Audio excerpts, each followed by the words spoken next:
Our session will start at 9 a.m. That's why we're waiting for some time so that the participants and the other presenters may come to the session timely. Just 9 o'clock, just. Yeah.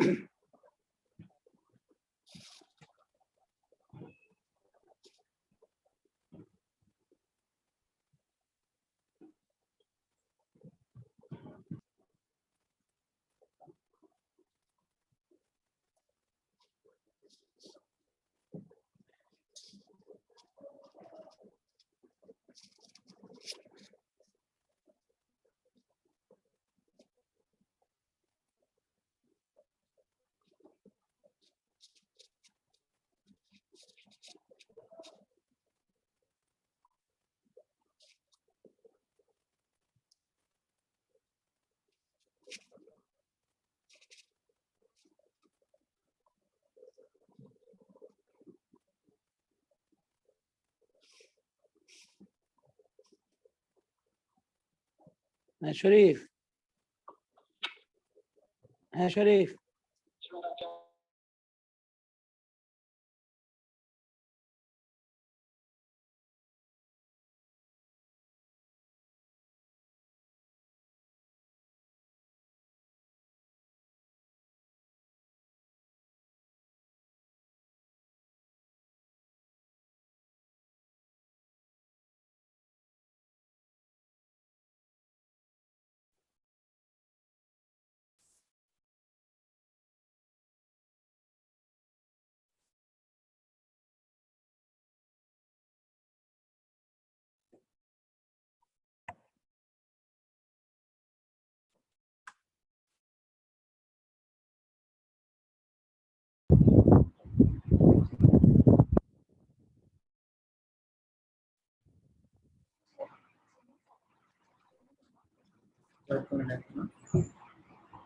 Honorable Speaker,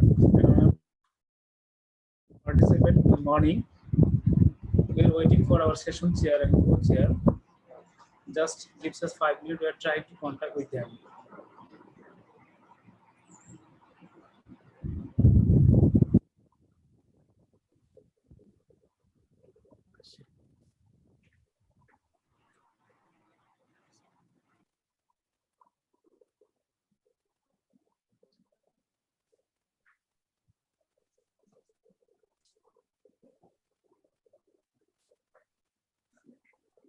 একটা কলম কাগজ দিচ্ছে ওই যে ডাইটাতে একটা কলম দেওয়া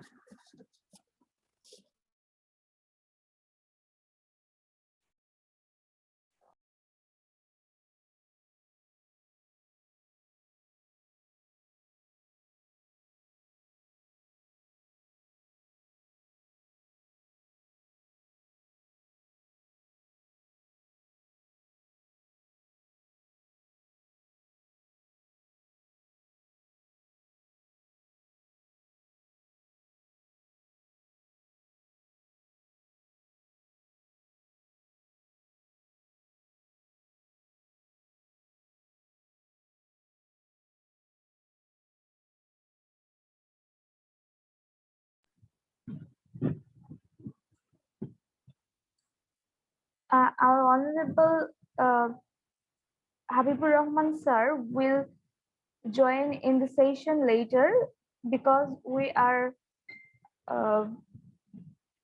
we have 2 parallel sessions at a time. That's why he will join in this session later on. And we're waiting for our honorable session chair and co-chair to join. After they're joining, we will start the session. Please wait for some time. Thank you.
Hello.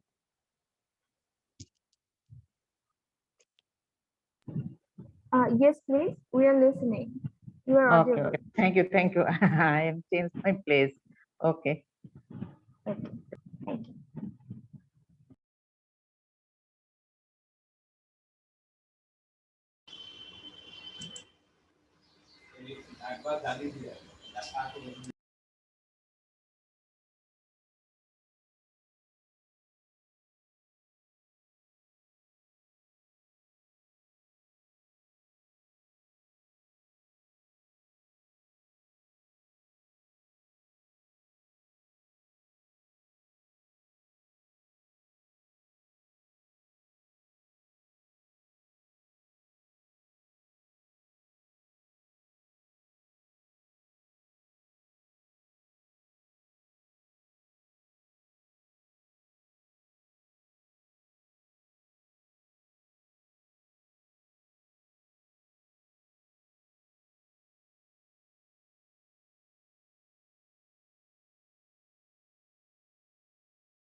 আইবে কথা শোনা যাচ্ছে না আপনার মুট করা আসসালামু আলাইকুম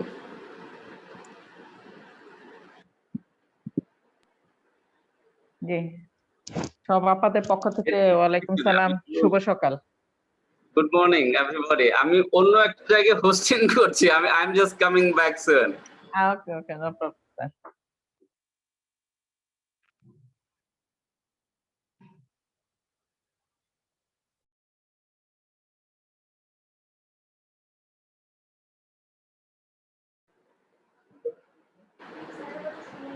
সারিমা আব্বাস আছে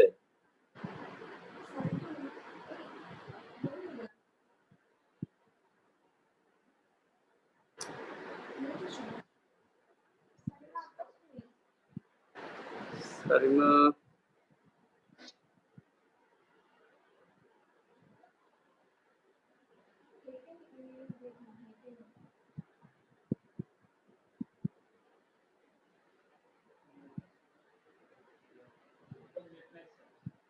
কোন নেট এটা কোনটা নেট আমি যে শুরু করব আমি এই মানুষগুলোকে কেন দাওয়াত করব বলো তো আমাকে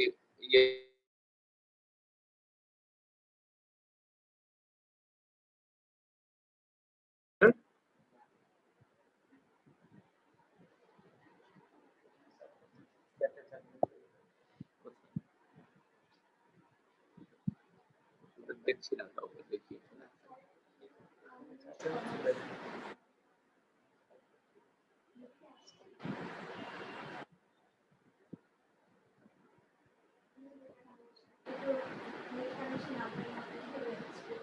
Hello everybody, good morning. Kana, I can see you.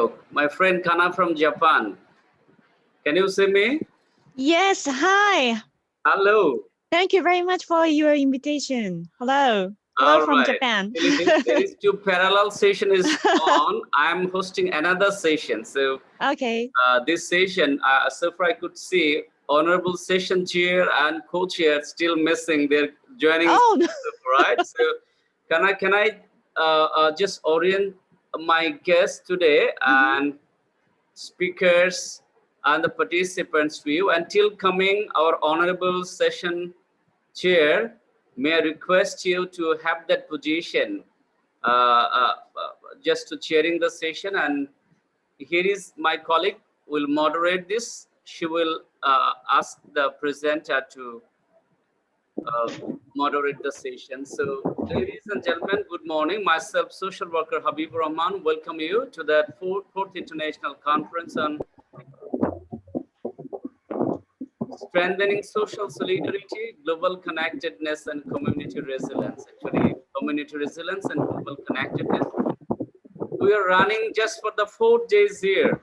2 parallel sessions running, and guests from different countries already joined. We are very delighted to have our honorable guest speaker, Kamrunessa Dina. She is here. Hello, Ms. Kamrunessa Dina. She is here. Welcome to this show. Our honorable guest speaker and from Japan, Kana Matsuo. She is here. Honorable guest speaker and session guest Ms. Gaous Pearee is here, and distinguished speakers are here already. So far I could see beside me there is actually internet connection problem in other pieces. So also I could see Mr. Monir Hossain. Monir joined here. Monir. Yes, sir. Hello, Monir. Good morning. Good morning. Monir,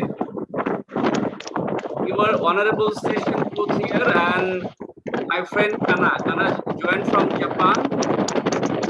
He is honorable session guest, but in absence both of chair and co-chair, actually I just hand over the session to Ms. Kana. So as co-chair is here, Mr. Monir is here, I shouldn't burden my friend Kana. She is here as guest. She will talk later. So thank you, Kana. Monir, operate the session, please. So, is a conversation going on, or what? Oh, no, just starting session. You will invite the guest, address the participant speaker. I am hosting another session. I'm just leaving this platform right now, and I will join again. And Mr. Tawohidul Haque, faculty of Dhaka University, actually is supposed to chair the session, but not yet he joined. So you can continue, and after Tawhid comes, then you can just chair for the session. Okay, just a minute. Sure. Thank you.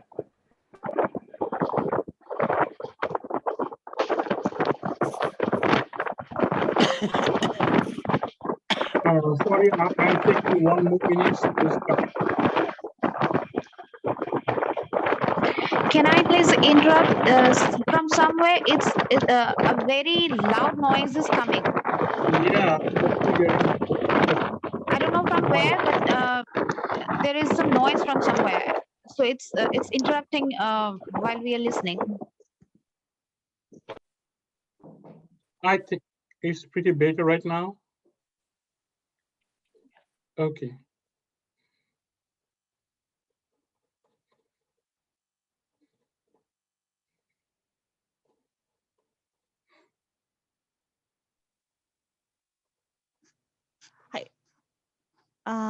Mr. Hossain? Yeah, I'm going to start. Okay. Yes. Okay. I think, yes, it's time to, Okay. time to So, start. welcome to this session. The theme of this session is social work practice, research training, employability and social inclusion in social work. Mr. Tawohidul Haque will be the chair of the session, and I am the Monir Hossain as co-chair of the session.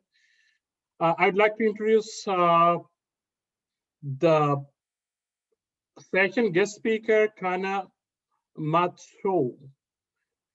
Yeah, she is the senior researcher and associate professor, Asian Research Institute for International Social Work, and Kamrunessa Ashraf Dina, President of Bangladesh Mohila Awami League,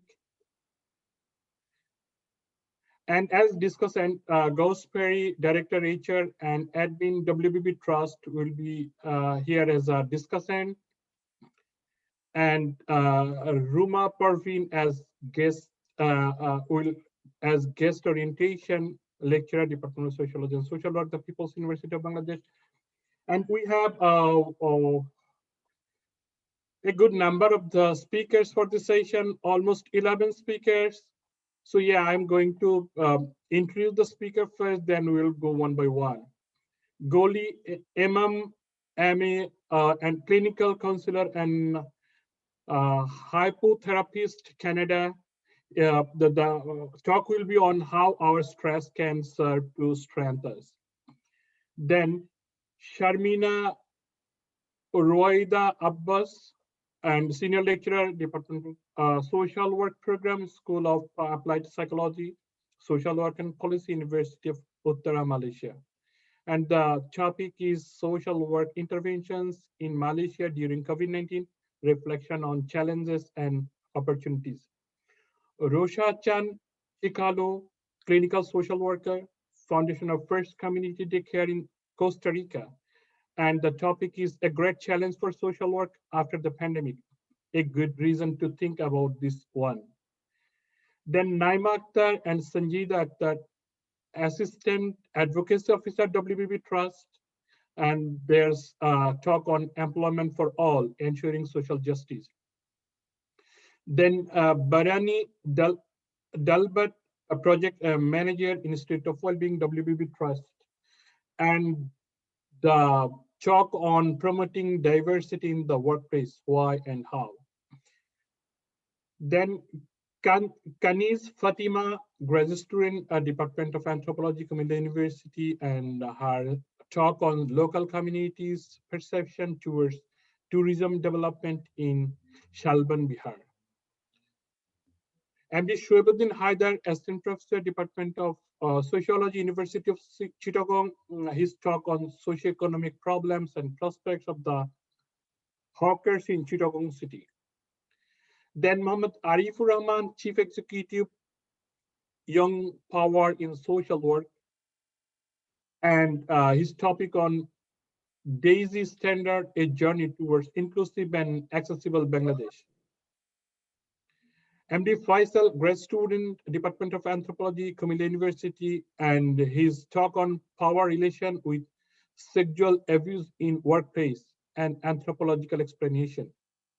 Then Talukdar Rifat Pasha, Assistant Project Officer, work for a Better Bangladesh Trust, and the talk on inclusive perks, inclusive society.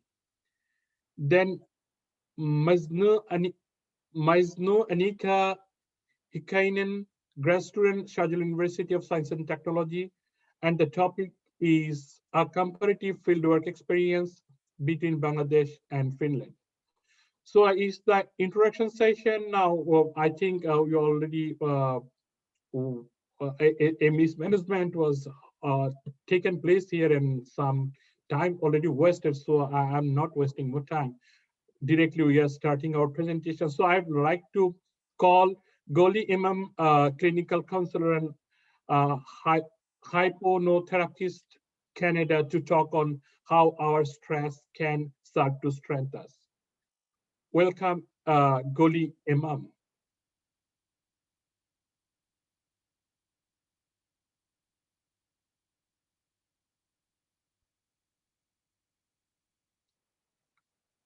Is the presenter here?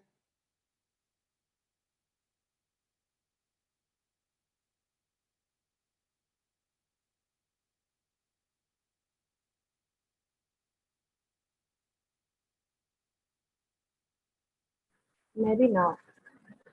Okay, so yeah, we can call for the next presenter.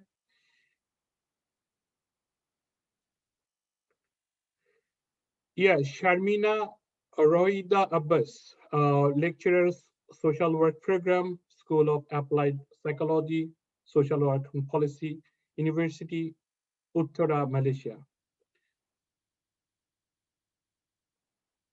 Are you in?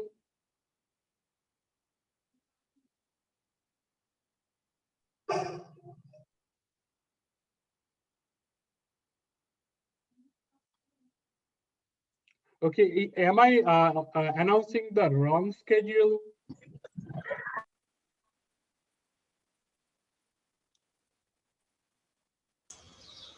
No, I think not. Okay, thank you so much for your assistance. So second speaker is also missing here. Okay, I think if they are on board, then we'll call them again. And the third presenter is Rosa Chicalo, clinical social worker.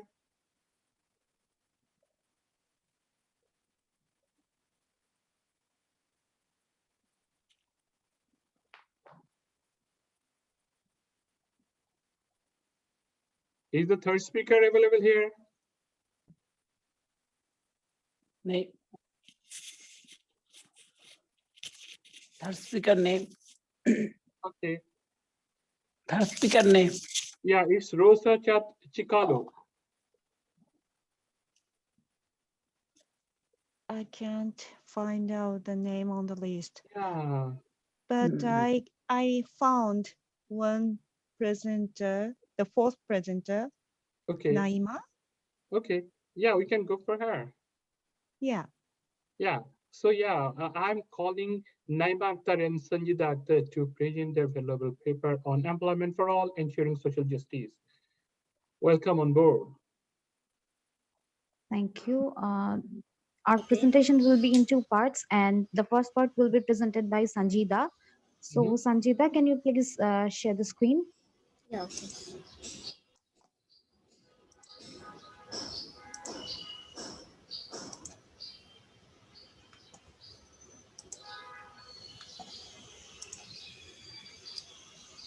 Actually, host disable participant screen share.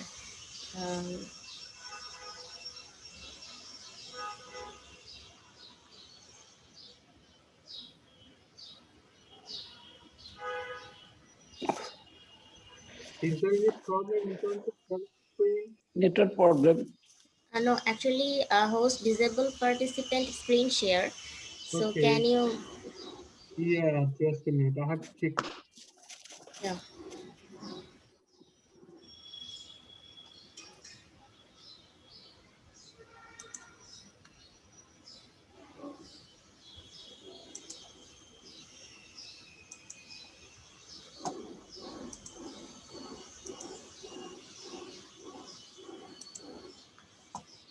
Is there anyone for technical support, Okay, please? okay.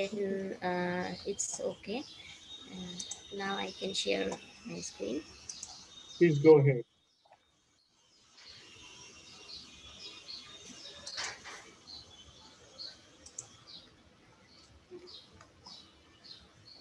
Can you see my screen? Yes, we can Yeah, see. yeah. Okay. World Social Work Day 2021, 4th International Conference on Enhanced Human Relationship, Social Capital and Community Sustainability. Hello everyone. Assalamu alaikum.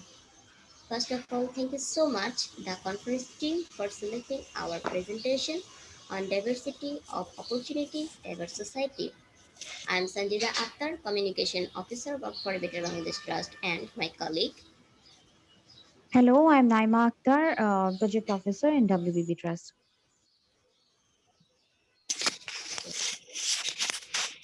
So, the society we see is considered of diverse people, men, women, third gender or transgender, ethnic or tribe people, people with disabilities, people from various religions, various income group. Also, now we can see people are different basis on the color of their skin. And we always hear people saying, all are equal. Is it true? Are all people really treated as equal in our society?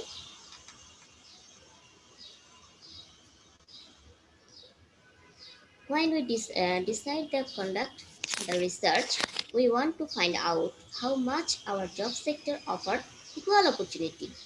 Thus, we focus on two marginalized groups to find out, are they really getting equal opportunity? Are they really enjoying equal rights? To conduct the research among third gender or transgender people, and people with disabilities. Thus, people are really marginalized, and if we can support them, they will be able to improve themselves. And it will be our contribution to ensure diversity in the society. Because of our research limitation from 12 types of people with disabilities, we could only cover two: physically challenged people and visually impaired people.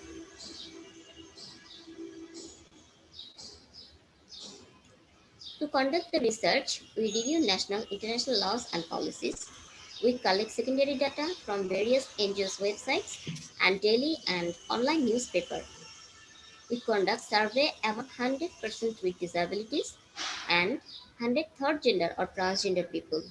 We also conduct key informant interview and collect some success stories. One thing to mention: to research our interview, we had to seek help from our network organizations, as we could not random sample selection.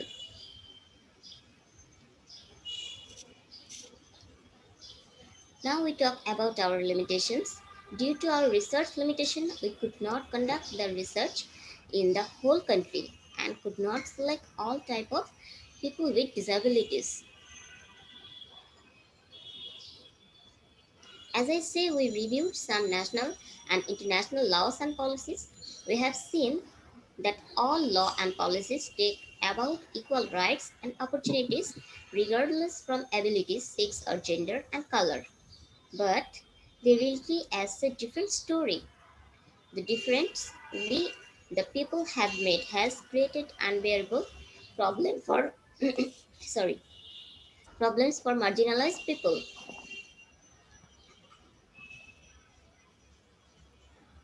While analyze secondary data by reviewing various NGOs' websites, we have seen that they talk about prioritize the marginalized groups but do not practice it when it comes to recruitment. If any organization hire any transgender or person with disabilities, in many cases they endure discrimination and physical and mental abuse. We have also seen in many news of abuse behavior toward persons with disabilities and third gender, and how they have been deprived of their rights.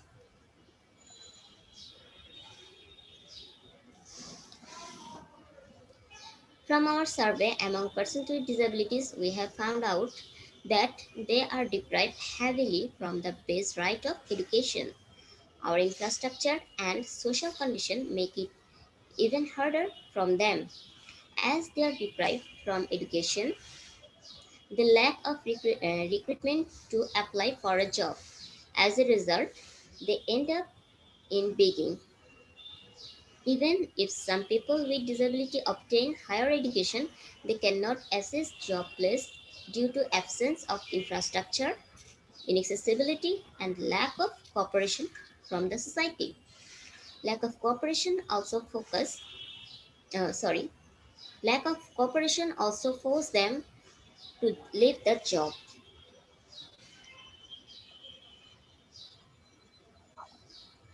Now, those people mostly do not get any support from the government other than a little monetary support. That little amount of money rarely support them to do something fruitfully. Then we talk with our respondent. They express their describe for the job. All they want to accessibility, no discrimination, and also cooperation.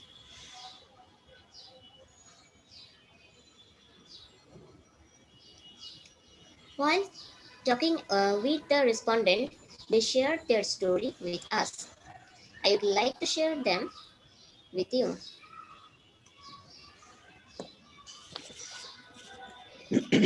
Mr. Nurul Alam said, I could not get education because of lack of money, but I did not want to beg. I want to earn money through work. So you can understand this enthusiasm, and a visually impaired woman not wanted to reveal her name said, just because I am visually impaired, my authority has made me part time employee from full-time and reduce my salary to half. This incident make us understand the intensity of the discrimination. Okay, so the rest of the presentation will be carried by my colleague Naima Akhtar. Naima Akhtar, please carry on. Thank you, Sanjida. So I will continue from the result of the survey on transgender people. As you have heard that we have also conducted survey among transgender people. These people, they actually live in a really adverse situation. They are deprived from all kinds of basic rights, including education. And those who tried to obtain education, many of them were forced to give up. And that is due to awful mockery. The situation leaves them with no option other than begging, and those who fought with the odds could not obtain a job just because of their gender identity. And having also, I would like to share that having different type of competencies also did not help them to earn their living. Next.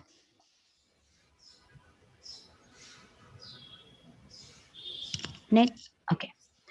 And we have also learned that many of the transgender people, they do not get any kind of support from the government, and only a handful of them receive some training, and a few of them, after getting the training, get some monetary support from the government, and that program actually does not bring them any result. And there are two reasons behind this. One is the amount of the money that is given to them is not enough, and another reason is there is a very weak monitoring. So what happens, due to lack of monitoring, this program does not bring any result. And I'd like to share one thing. When we asked the transgender people about whether they want to be self-employed or they want to hold a job, they said they do not want to. They want to be self-employed. They don't want any job, and the reason is quite clear. Can you imagine what we have done to them? They do not believe us. They do not believe we will accept them. Next. And if they do not believe us, it's okay. Why will they? Here are some quotes from our respondents. And one of them, Ivan Ahmed Kotha, she said, "My teachers used to punish me because of my womanly behavior. I was ousted from class almost every day. Later, I gave up." And another one, whose name was Ashi, she said, "My family did not like my feminine behavior. They chained me in home." Can you imagine how inhuman behavior they endure, even from the families? Next. And while conducting focus group discussions, our participants identified negativity, societal and infrastructural obstacles and discrimination as the key problems to pursue and continue a job. And they believe solution actually lies with change social outlook, acceptance, and cooperation. Next. But as we know, every cloud has a silver lining. There are a number of organizations who are working for the betterment of persons with disabilities and transgender people. For our research purpose, we have visited several organizations and learned about their initiatives. And these organizations are providing them with legal aid, various types of training. They're providing creating job opportunity, ensuring good working environment, distributing necessary equipments, and also they are advocating to change social outlook. And later on the session, we have the executive director, Mr. Arifur Rahman of IPSHA with us, and we believe we are going to learn more about their initiatives. Next. So we have conducted KII, key informant interview for our research among these three persons. One is Salma Mahbub, who is working as General Secretary of PNSP. Another one was Samiha French.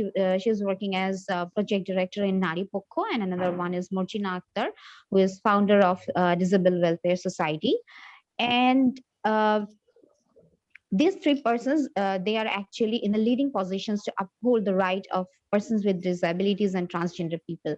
They urge that, first of all, it is important to accept these people actually socially, and also focus should be on implementing the existing laws and policies strictly. And if necessary, we should also take actions to amend the existing laws and policies to support the marginalized people.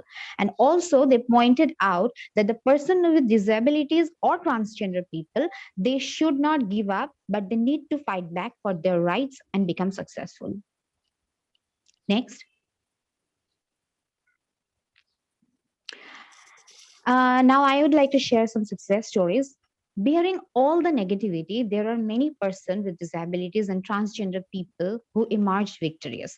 Among them, I'm just sharing two persons' success. One is Bhaskar Bhattacharya, and another one is Orna Boni. Bhaskar Bhattacharya has contributed a lot to ensure technological accessibility of visually impaired people and is serving as program manager in IPSHA, Young Power in Social Action. His contribution has been recognized both nationally and internationally. And once deprived, Anana Bonik is a successful entrepreneur today. She has 3 beauty parlors and she supports more than 120 transgender people for their livelihoods. Next. And we asked our respondents to put some recommendations for their betterment. And the first thing they say to us that they want us to treat them as human beings, and they want us to be cooperative. Is it really too much to ask for? As well as they focused on prioritizing persons with disability and transgender people in government and non-government sector. Next. Also, they have said that it is necessary to orient existing employees before appointing persons with disability or transgender people, because they also need to understand the idea. They also need to learn how to cope up. And it is also necessary to move beyond the idea that of only project-based job for them, and to coordinate with relevant organizations for betterment, because we have seen that sometimes to fulfill project requirement, we sometimes hire person with disability or transgender people, but that is not enough. That is not enough to make the livelihoods or offering them job opportunity. So I'm about to finish. Although our study was limited in scope, but it did yield some important results. Among them is the fact that people with disabilities and transgender people have limited expectations. They want their rights as citizens. They want to receive an education. They want accessible infrastructure. They do not want handouts. They want an opportunity to prove their abilities in an environment free of prejudice and where their contributions will be rewarded fairly. In short, they want to be treated like full members of Bangladeshi society. Thank you.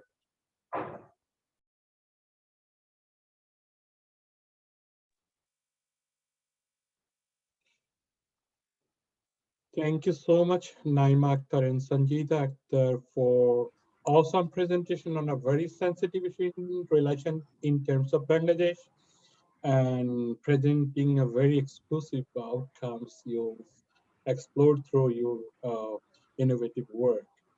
Thank you one more time. Thank Now you. I'd like Thank you. to call Barani Dalbot to talk on promoting diversity in the workplace, why and how. Barani Dalbot, Project Manager, Institute of Wellbeing. Yes. Yeah, go ahead. Honorable Speaker, may I share your screen, please? Yes. Sure.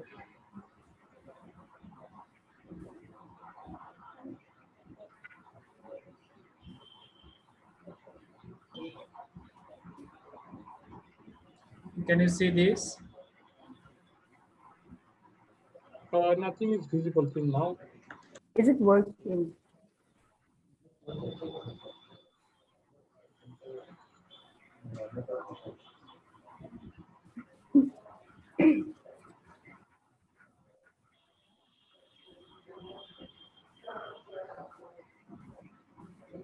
I think Mansoor Ali is sharing the screen. Is it correct? Yes, yes, sir. Can you see this? I'm sharing the No. screen. No, nothing is visible. I'm trying. Sure. May I share?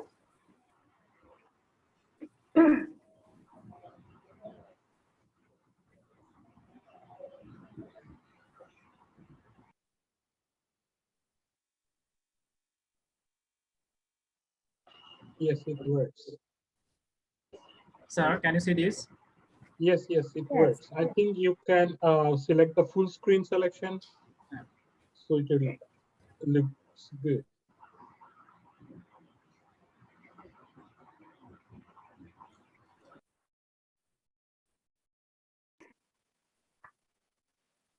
So, greetings, everyone, from Born Galwood.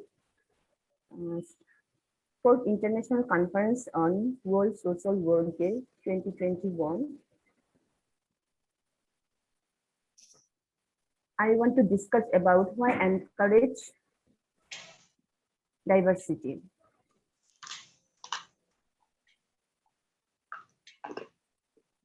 Institute of Wellbeing Bangladesh has a dream to promoting diverse society.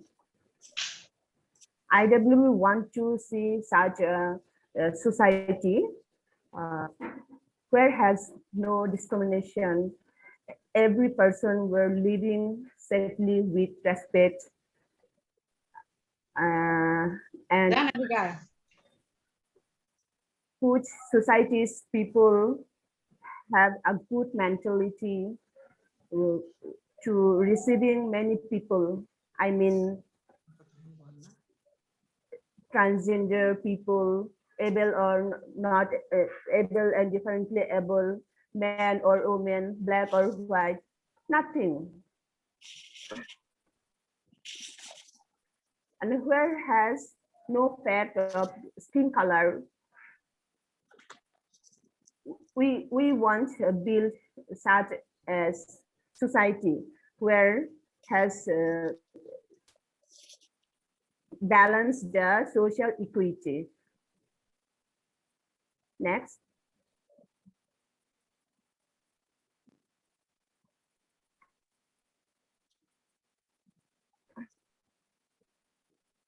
So the importance of a diverse society. Why is it important? So if we want to a better society or better world, we have to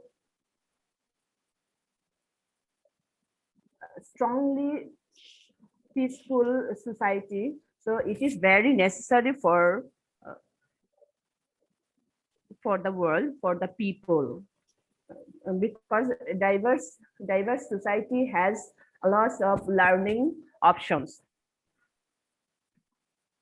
The man is a part of society, so socialization is a very important for living as a human being. Next.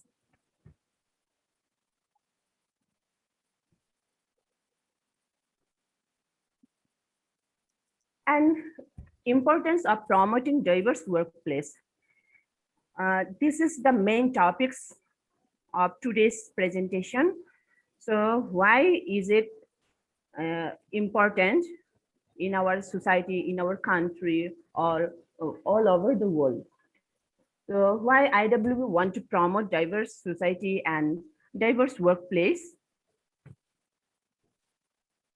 If we able to create a diverse workplace, many people get a chance to create their dignity in the society, and they get chance build up their working capability and able to financially support their family. And in our society going on some social crime, so if we create diverse workplace, they are busy with their work. That's why reduce many social crime, reduce begging and extortion, discrimination, and gender problems. It is same. So if we create diverse workplace, people get a chance to do something or engage productive work, and people live with mental satisfied. They get they don't go robbery, they go thief. So we have to need create promoting a diverse workplace. It is very important for the diverse peoples. And if we promoting diverse workplace, people get a chance, opportunity to create as a good leader for the future. Next.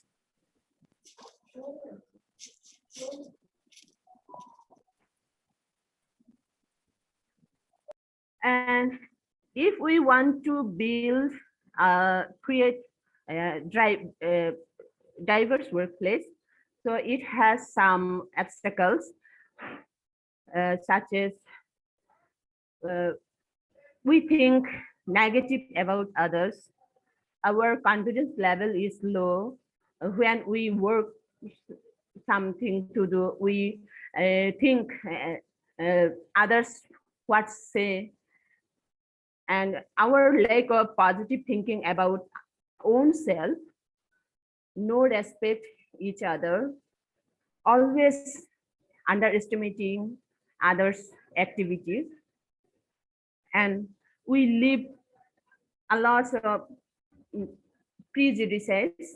That's why we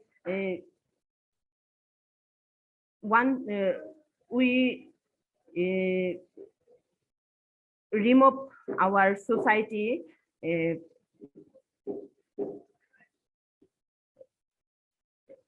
so many obstacles.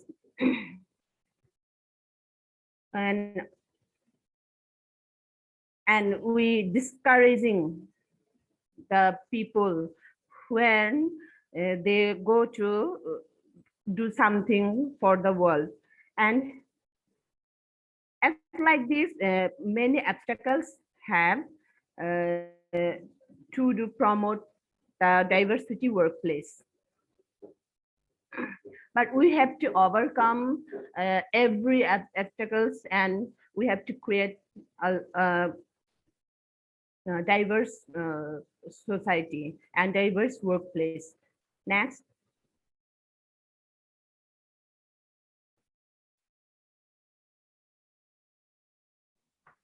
And now I would like to say, what does IW do for promoting diversity?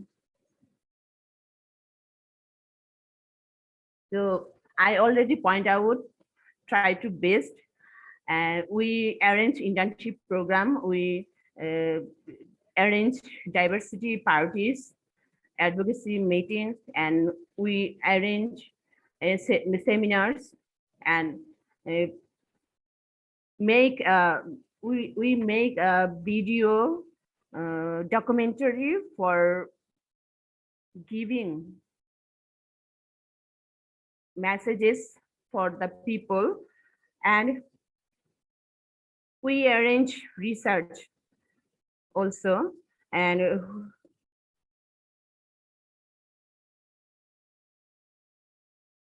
for creating employment. And always we are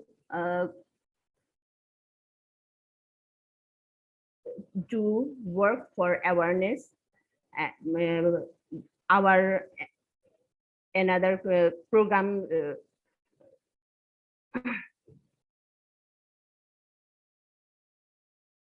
so we can promote as like this diversity. Then because we have to aware about own self at first, and we have to promote with others why diversity is important in our society. Next. So I have little recommendation to promote diverse in the workplace. If we want to create a better world, we have to create a diverse society and diverse workplace. We have to create more opportunity for the diverse people. We have to encourage to do work for creating better workplace and evaluate their activities, respect and love to all. And we have to create accessibility for people with disabilities.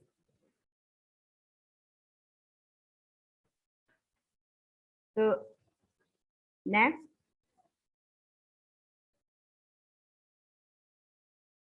In the end, I would like to say that we make it easy. If we change our mind, think positively and take action for well-being, we can change our world. We can able to create a diverse world, and we can able to change our own life and others also.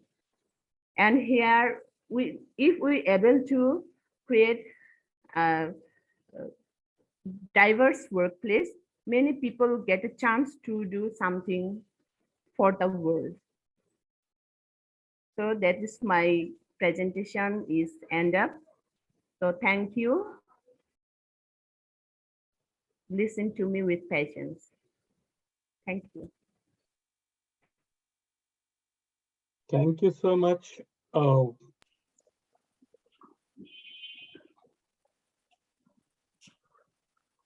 Thank you so much, Bharani Dilbert, for your outstanding presentation. Yes, we all are working to make our all aspects, all places diverse, and to make our places harmonious.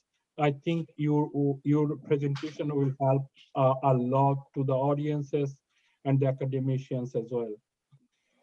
And now I'm calling Kanis Fatima, a grad student, Department of Anthropology at Milan University, to talk on the topic local communities' perception towards tourism development in Shalban Bihar.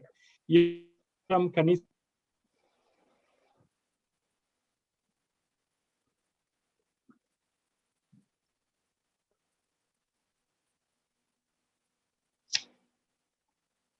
Is Kanis Fatima here?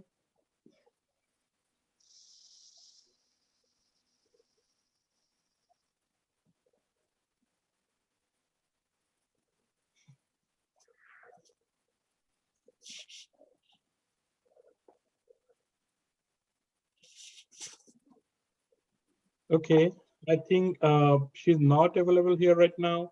So we can go for the next presenter. Yeah, I'm calling Mr. Shoaibuddin Haider, Assistant Professor, Department of Sociology, University of Chittagong, to talk on socioeconomic problems and prospects of the hawkers in the Chittagong city. Welcome, Mr. Shoaibuddin Haider.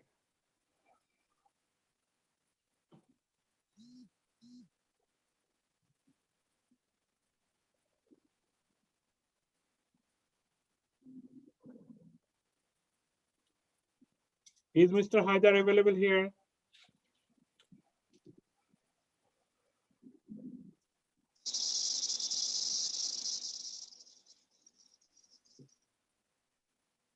No, sir, I think he's not joined with us.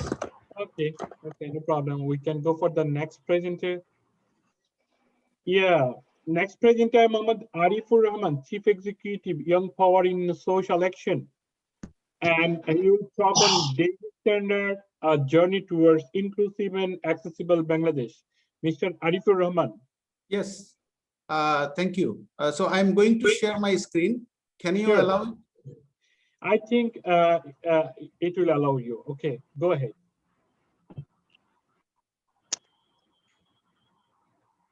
Is it okay? Yes. Can you yes. see me? Excellent. Yeah, go ahead. Okay, so thank you everybody. So this is Arifur Rahman. I am a social activist. I work with the organization called Young Power in Social Action, IPSA. Our headquarters is in Chiba. So today I'm going to share my presentation, which is titled Use of DAISY Standard, a Journey Towards Inclusive and Accessible Bangladesh.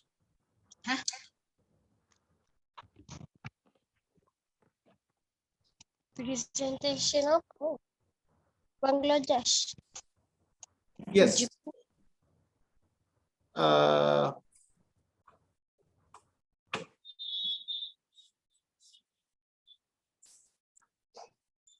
My screen is not working.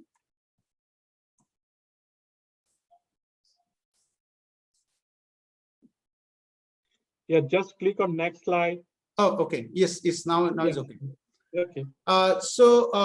According to BBS, approximately the 4 million people are visually impaired in Bangladesh. Among them, around 21% are the school-going age, which is like a 5 years to 14 years. And accessible information and reading materials has not been available to this group. And IPSA, with the support of different organizations, we produced a DAISY multimedia books, accessible books, digital braille books for that student, which is grade 1 to 10. And DAISY stands for Digital Accessible Information System.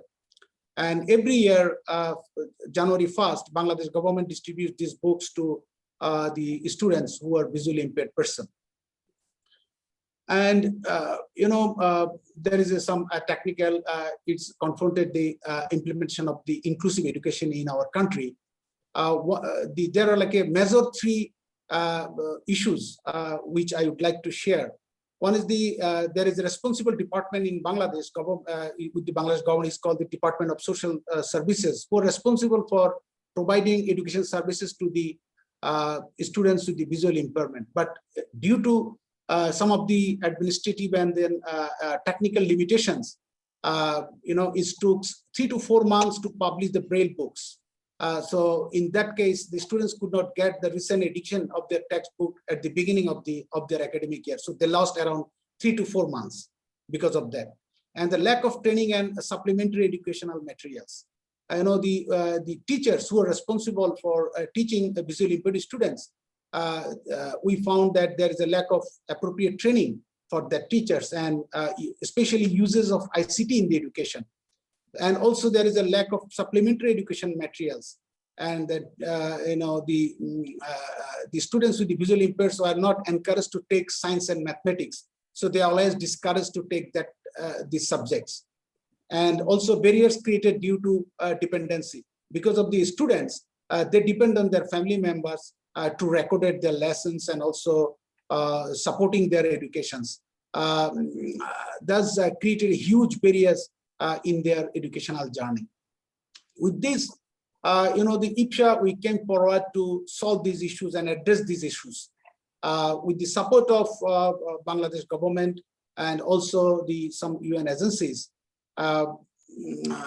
we regularly produce the DAISY standard digital multimedia talking books, accessible ebooks, digital braille books for the students of grade 1 to 10, which proved to be much accessible and cost effective than the paper books, which is like the braille books for the students with visual disability, print disability, and learning disability.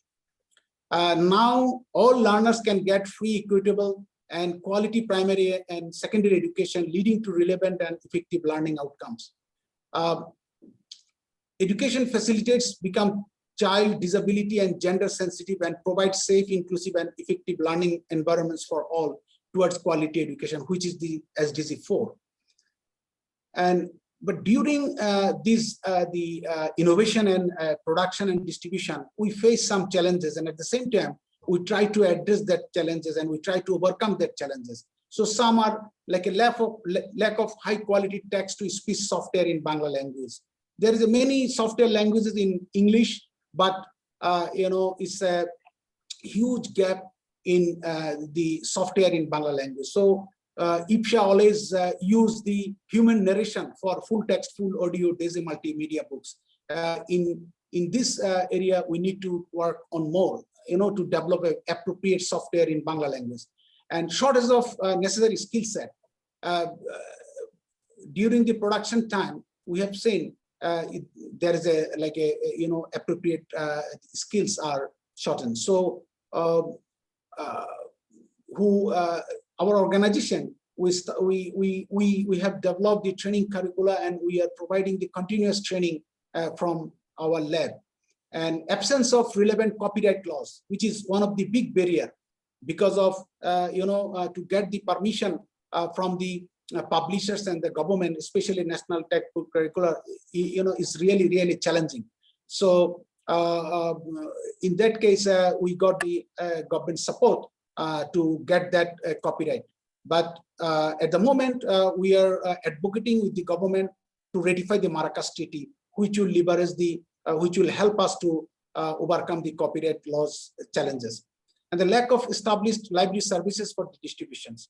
Once we develop the material, we found that it's very difficult to distribute, to reach the unreached or hard to reach students who are staying in the different corner of the country. So we overcome their challenges.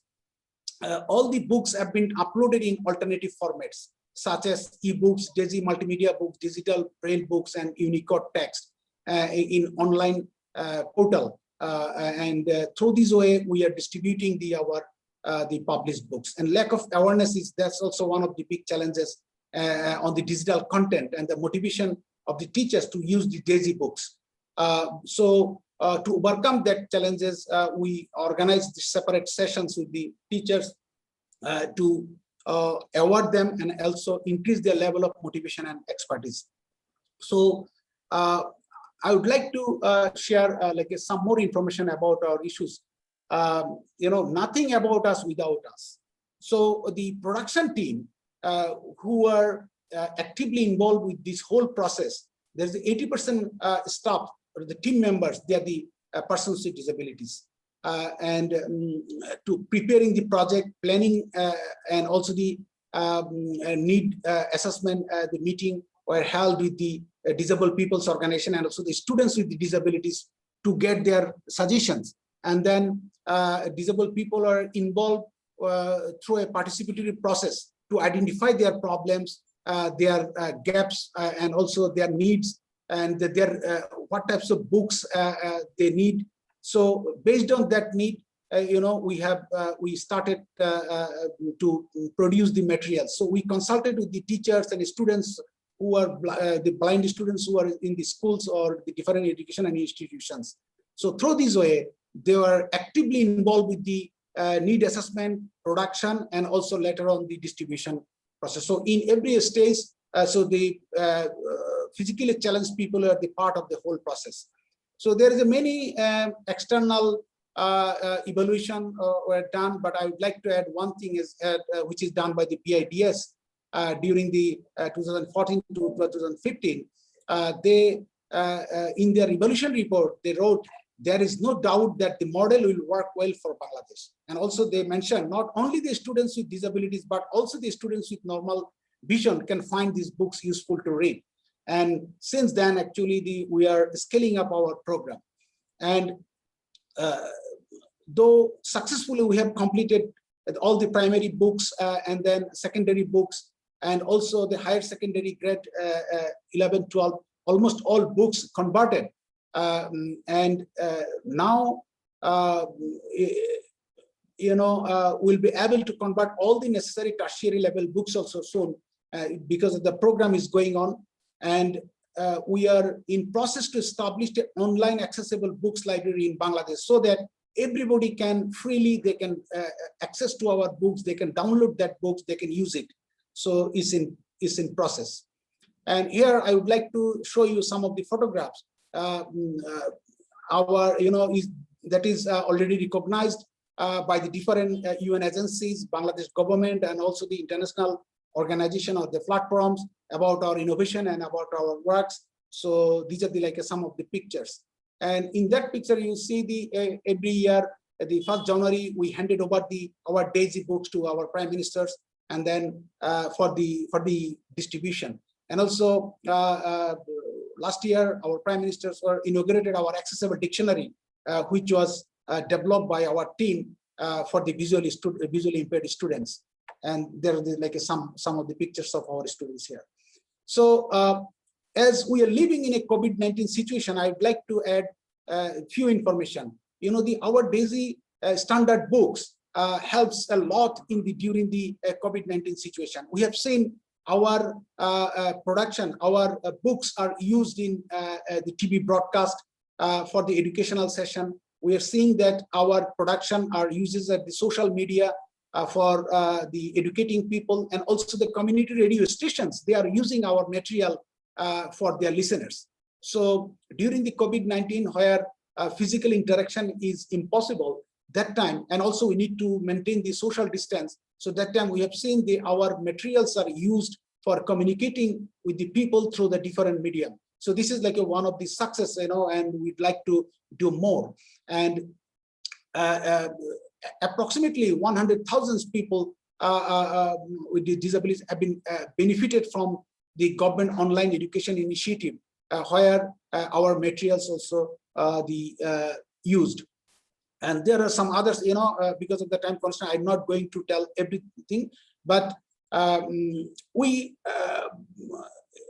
production is going on. IPSHA already developed more than 200 lakh spaces of the DAISY standard accessible reading materials for the students with disabilities in last few years, and this is the continuing. And we are using our materials during the lockdown situation, during the COVID-19 situation. As you know, the education and institutions are closed now, so the students are linked with the internet. So we are using our materials through the internet, and our organization and also the other education institutions, they are using our materials. So we found that during the COVID-19, accessible reading materials are very useful. And in conclusion part, this is my last slide. DAISY multimedia books have opened new avenues for the students to harness the resources and learn. This initiative has proven to be an effective solution by ensuring accessible reading materials for the students with visual and print disabilities, thereby reduce the digital divide. And it has been proved that DAISY multimedia books can certainly improve the level of competency of the students with visually impaired, remove them from being information dark, make them ready to work as human resources. Thus set a positive example for the global south. So our organization, we are sharing our skills and experiences with the other like-minded organizations who are working in the other parts of the world. So through this conference also, we'd like to share our experiences. If anybody interested to know more or use our materials for their students or for their target people, please communicate with us. So thank you for the conference organizers, and also inviting us to share our hands-on experiences with the listeners, with the viewers. So thank you.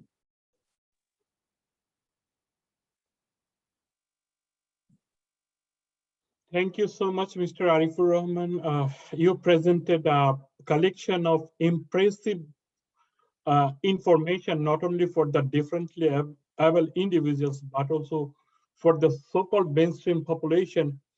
And we hope that the gap between so-called mainstream individual and the marginalized population will be reduced with time. And your work definitely deserves appreciation. Now, thank you one more time. Now, I'm calling Sharmina Rawida Abbas, Senior Lecturer, Social Work Program, University of Uttara Malaysia, Malaysia, to present her valuable paper. Sharmina. Yes, thank you. Thank you, Mr. Monir. Let me share my screen. It says here, host the able participant screen sharing. I think you can try. It will not allow me. It says host disable participant screen sharing. Okay. Okay, I saw that you just put me as a co-host. Let me try again. Okay, Yes. got it.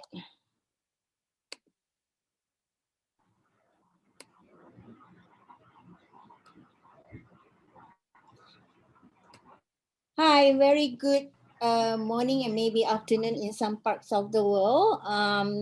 Thank you very much for giving the opportunity and inviting me to actually share social intervention in Malaysia during COVID-19.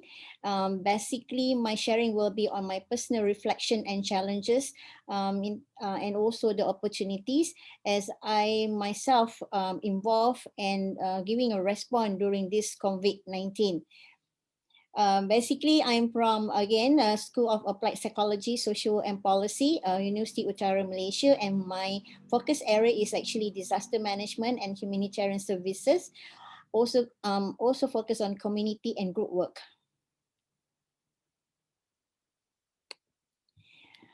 Just a little bit scenario about what happened actually in Malaysia during COVID-19, and I think everywhere in the world might also face similar situation in terms of the psychosocial condition, in the community during this pandemic COVID-19. Because of the restriction order, I mean in Malaysia, we started restriction order in March 16 of March 2020, which is last year. That's a totally a movement control order.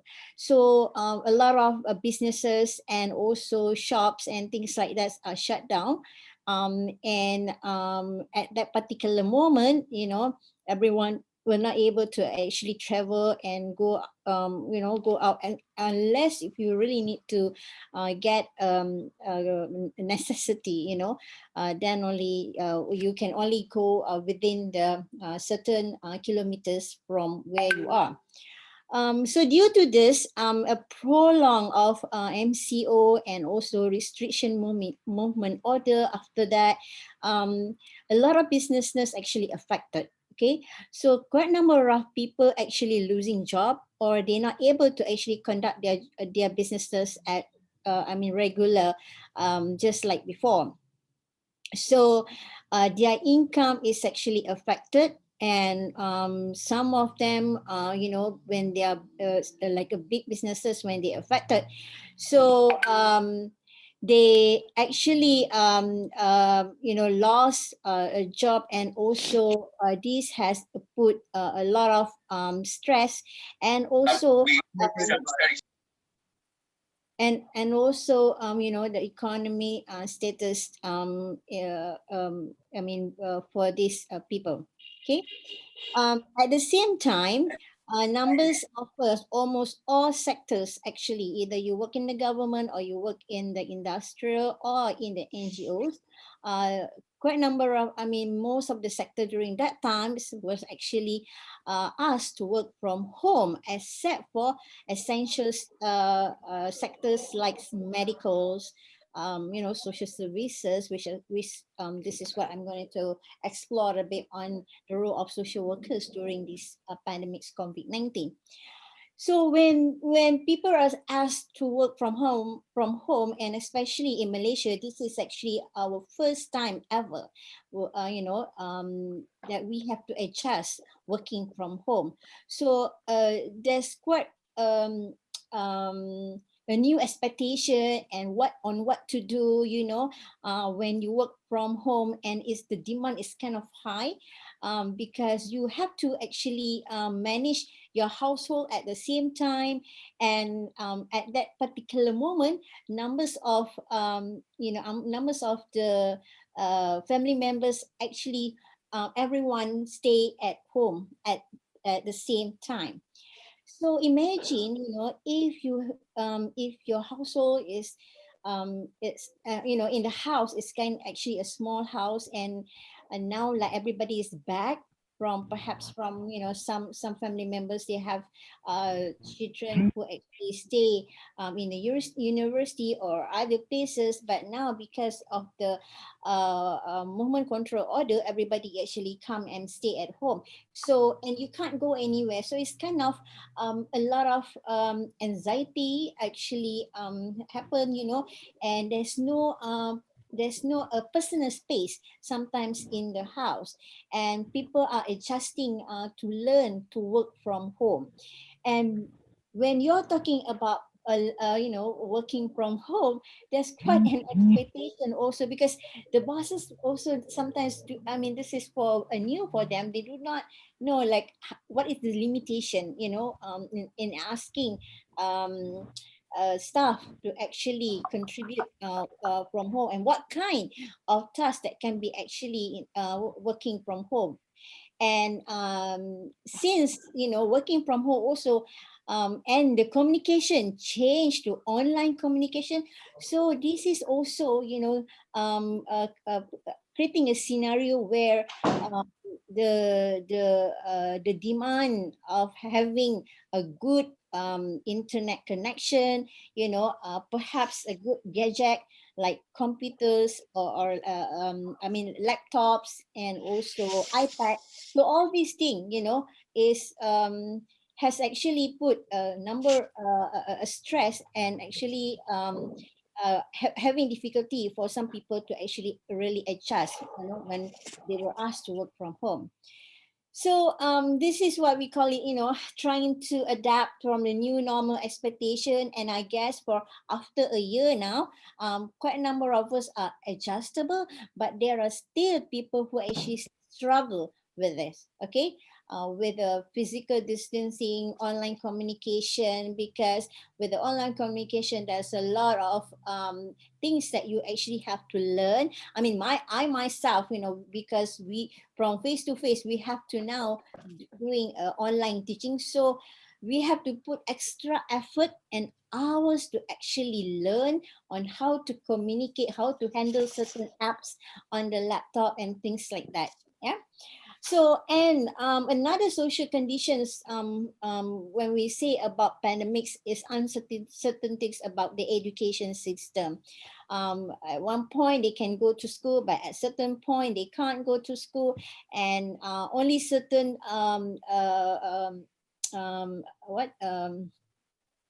degree of student that can go to school. So the school keep changing the schedule, and when and they also the children the school children also when they cannot go to school, they actually have to conduct, they actually have to learn from home, and it also required a gadget and also a good data for them to actually follow the online schooling. So this is also has been created quite a number of condition where parents, who actually have to work from home, but at the same time has to monitor the children's schooling. Now the role of parents have changed, not just being a parents, but they also have to be a teacher at home, because numbers of them may not be able to actually understand on how to use the electric all this gadget. Yeah, so the parents have to monitor that. In another way also, when they have the when the children has the exposure on this internet consuming, so this is something that also in terms of what kind of things that they can actually look, what kind of things that they actually listen. So this is something that the parents need monitor as well. Okay, so that's a little bit of the scenario condition, and I believe all of us around the world having a similar psychosocial condition as well. So what are the challenges in terms of social workers here? Okay, definitely, as almost all of us are working from home, the social workers is considered a frontline workers. Okay, so social Definitely, as almost all of us are working from home, the social workers is considered. Echo. All right, thank you. So the social workers also is just the same with medical workers. They also are frontline workers. So many of them actually have to work, extra effort and extra time. So they actually working tirelessly to maintain the operation of essential services, because a lot of people cannot go out. So sometimes, I mean, the basic needs actually, they're not able to get their basic needs. So especially when we talk about vulnerable populations like elderly people, so somebody has to go and send all these basic need to them. And because of the MCO and restriction orders and all this, limitations of movement, and many are not able to work. So many actually, affected economically. So the social workers is the ones needs to kind of respond to that and see what are the needs within the community. Okay. So at the same time, because they have to go, although they are observing, the standard operation procedure using SOP and everything, while giving the services, social workers is actually a group that also exposed to high potential risk for themselves. And many of social workers that I know, they also affected from this COVID-19. In terms of social work emergency response, so because of the condition where many people affected from this from this pandemics, so the government set up a lot of isolation center, a lot of quarantine center. So mostly social workers who are involved, I mean, who's attached with Department of Social Services and other related helping professions services required to assist the Ministry of Health in organizing this quarantine and isolation center. So they set up a counseling area and other kind of intervention needed. Okay. Because number of cases when patients after they discharge from the hospital, they need to go to the isolation quarantine center first to make sure I believe it's 10 to 14 days before they can actually go back to their home. So this is another things also when we're talking about social emergency response, when numbers of people who are affected by COVID-19, it's actually the leader of the family, the one who actually, make sure that the family is have all the basic needs. So so these are the the services of social works coming to assist this kind of family. Okay.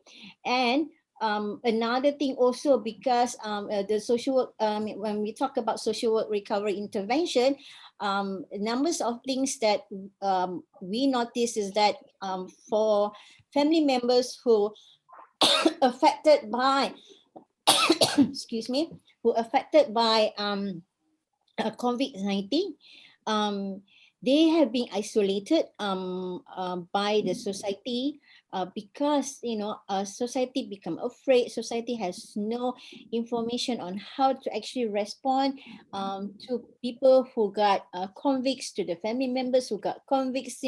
So there's a lot of stigma there. There's a lot of uncertainty happen. So so a social worker still needs to provide intervention. Yeah. So this is where the needs of a face-to-face intervention has become an online intervention, most of it. Yeah. For instance, there's hotlines, 24 hours online. there's also different kind of time for the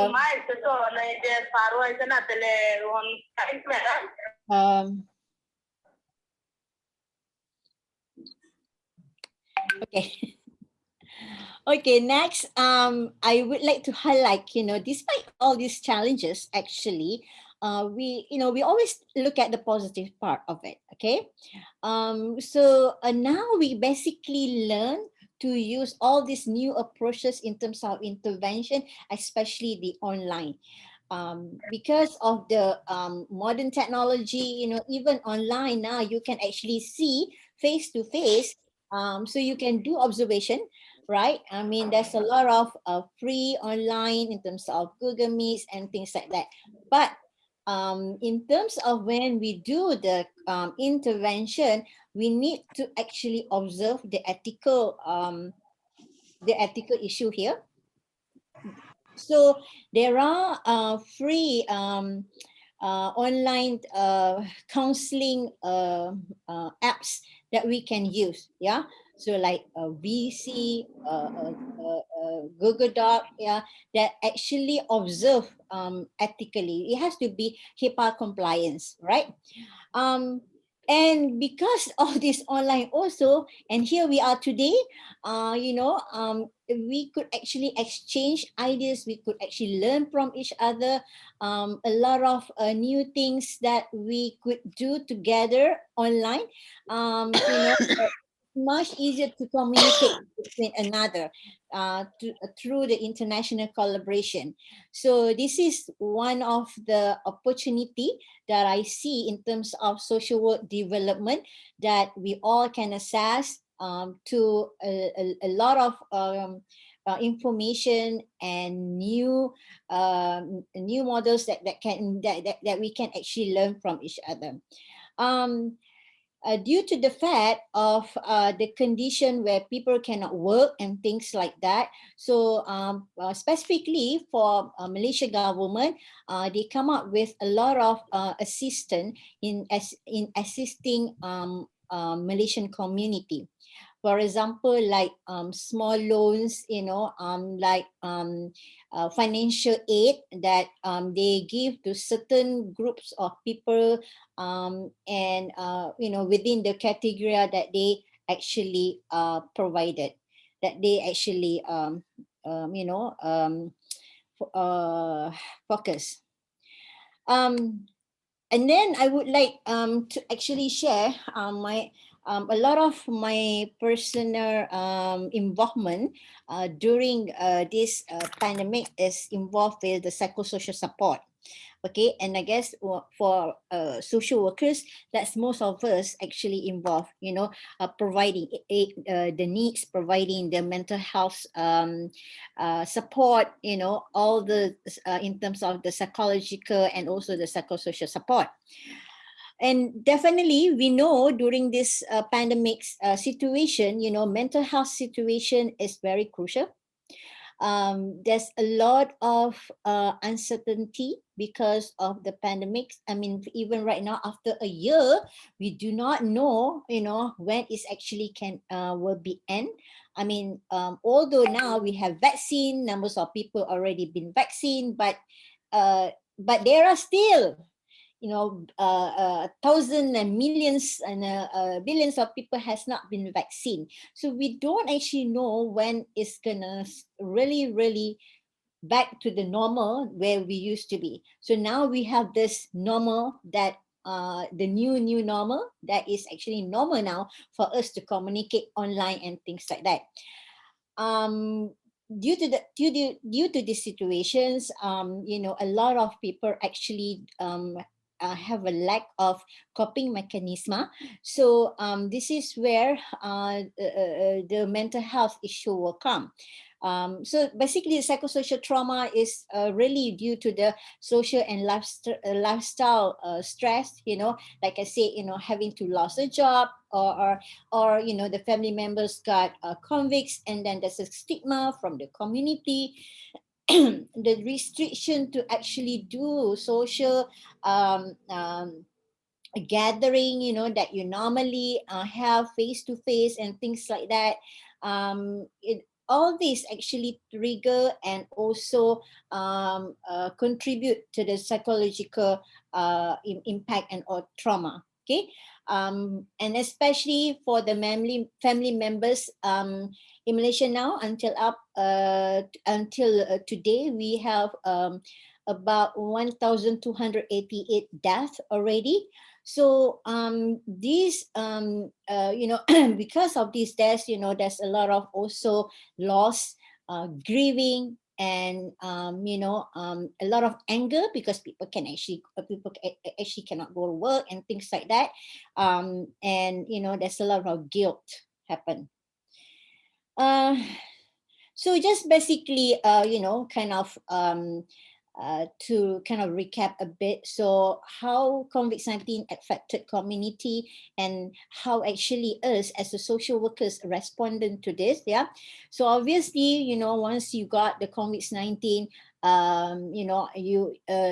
all this group actually affected, the patient, the frontline liners, social workers, yeah, health workers, a student who's actually stay on campus, that not actually back to their hometown, anyone associated with COVID-19. So it's actually a wide range of reaction when people actually being affected by COVID-19. So these obviously will people will become fearful. Sometimes they confused because too much overloading information, and perhaps they don't know how to screen the right information, overwhelmed, a bit anxious, and a lot of other psychological impact because of this. Therefore, for a lot of effort, actually organized by our government. For example, for Ministry of Health, they actually mobilize mental health and psychosocial support services. So quite number of ministry and also hospitals and a lot of other NGOs and university actually, they have this mental health and psychosocial support services to assist. A number of these, obviously the social workers actually involved to ensure the basic needs has been taken care of, yeah, and what other possible or needs needed by the community. So for instance, a lot of ministry actually collaborate with numbers of NGO. Personally, I involved with Mercy Malaysia, and I also respond to the psychosocial support hotlines, which is organized by Ministry of Health in collaboration with Mercy Malaysia. So this is the line that can be accessed nationally. So we operated actually, we still operate from 8 to 5 every day during the time, every day. And now certain lines actually provide organized by different agents, different department. For example, the Department of Social Welfare, they organize the 24 hours hotlines as well. So all these hotline basically attend to different numbers of callers. The callers who call are coming from a different background, different issues, ranging from the basic needs. They do not have enough food. They need a shelter. They need a financial aid. Then they also need. Sorry for interruption in the discussion. I will request, because we have a time barrier. Okay. So, I will request you to wrap up your presentation. Thank you. All right, thank you. Okay, and also the mental health support as well. Okay. Okay, I'll go quickly and wrap up. So these are a little bit of what mental health, psychosocial support activities around Malaysia that taking place, organized by different organizations and things like that. And social workers are part of this as well. And different hotlines organized by, different hotlines, and these hotlines are still available. People can still use this hotline until now, if they have questions or they need helps and anything like that. And certain hotlines focusing on certain issues, for example, domestic violence, because during the restriction order, the numbers of domestic violence actually increased. And we also have, from Women Aid Organization, they also have WhatsApp hotlines, which is actually 24 hours, and actually it called Tina, Things I Need Help. Yeah. And the 24 hours crisis preparedness response centers always there to actually assist and help those who in needs. And we're not actually just looking to those who are affected by the convicts, and the community as genre, but we also focus to the frontliners. We also giving support to the frontliners. We provide telepsychosocial for frontliners. The frontliners is also a group that is affected, in this convict situation, because they have to work extra time, overwhelmed with work and things like that. We have the psychological first aid training, and we have been given a lot of psychological first aid training to those who help in the grassroots level. Yeah, the community workers, the social workers. So all these people we actually train, and different university have different support group as well. And this support group is not just for community, for the university community, but it's also for the community around the university as well. And other different programs to support social services. Yeah, we focus on parenting, because there's a quite number of issue of domestic violence, a child abuse, because the 24-hour staying together. So all these things we actually look into, and numbers of social workers are also involved with this. And last one, we have a hashtag. We call it Kita Jaga Kita, means we take care of each other. So through this hashtag, us as a social worker and all the community is looking after one another. And we hope that from this, all the SOPs and also the policies that the government impose. For instance, you need to wear mask all the time. When you're out, you also need to avoid crowded space. You have to make sure you observe social physical distancing. So all these things, we hope that it will reduce or the risk of getting COVID-19. With that, I would like to thank everyone for listening. If there is question, we will be happy to take. Thank you for the opportunity. An apology a bit about the time.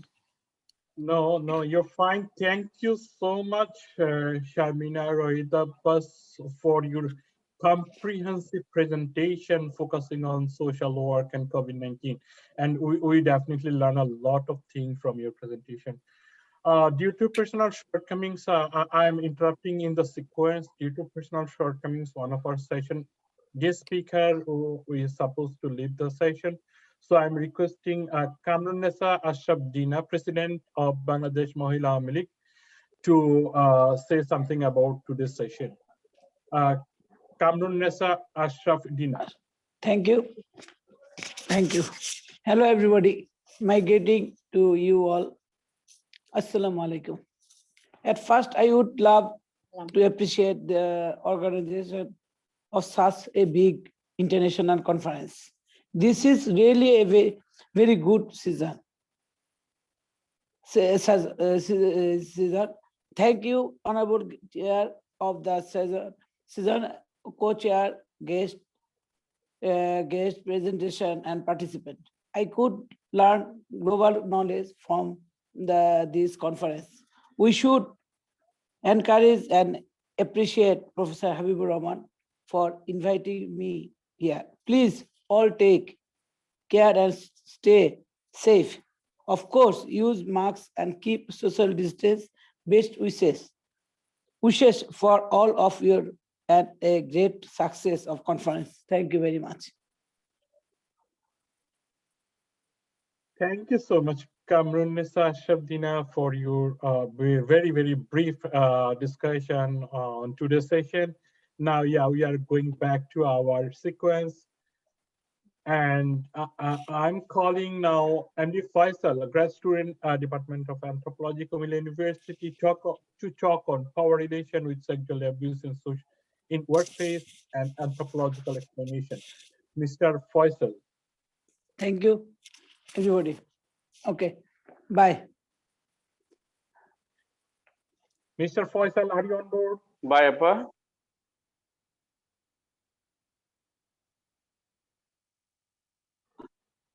Is Mr. Faisal here?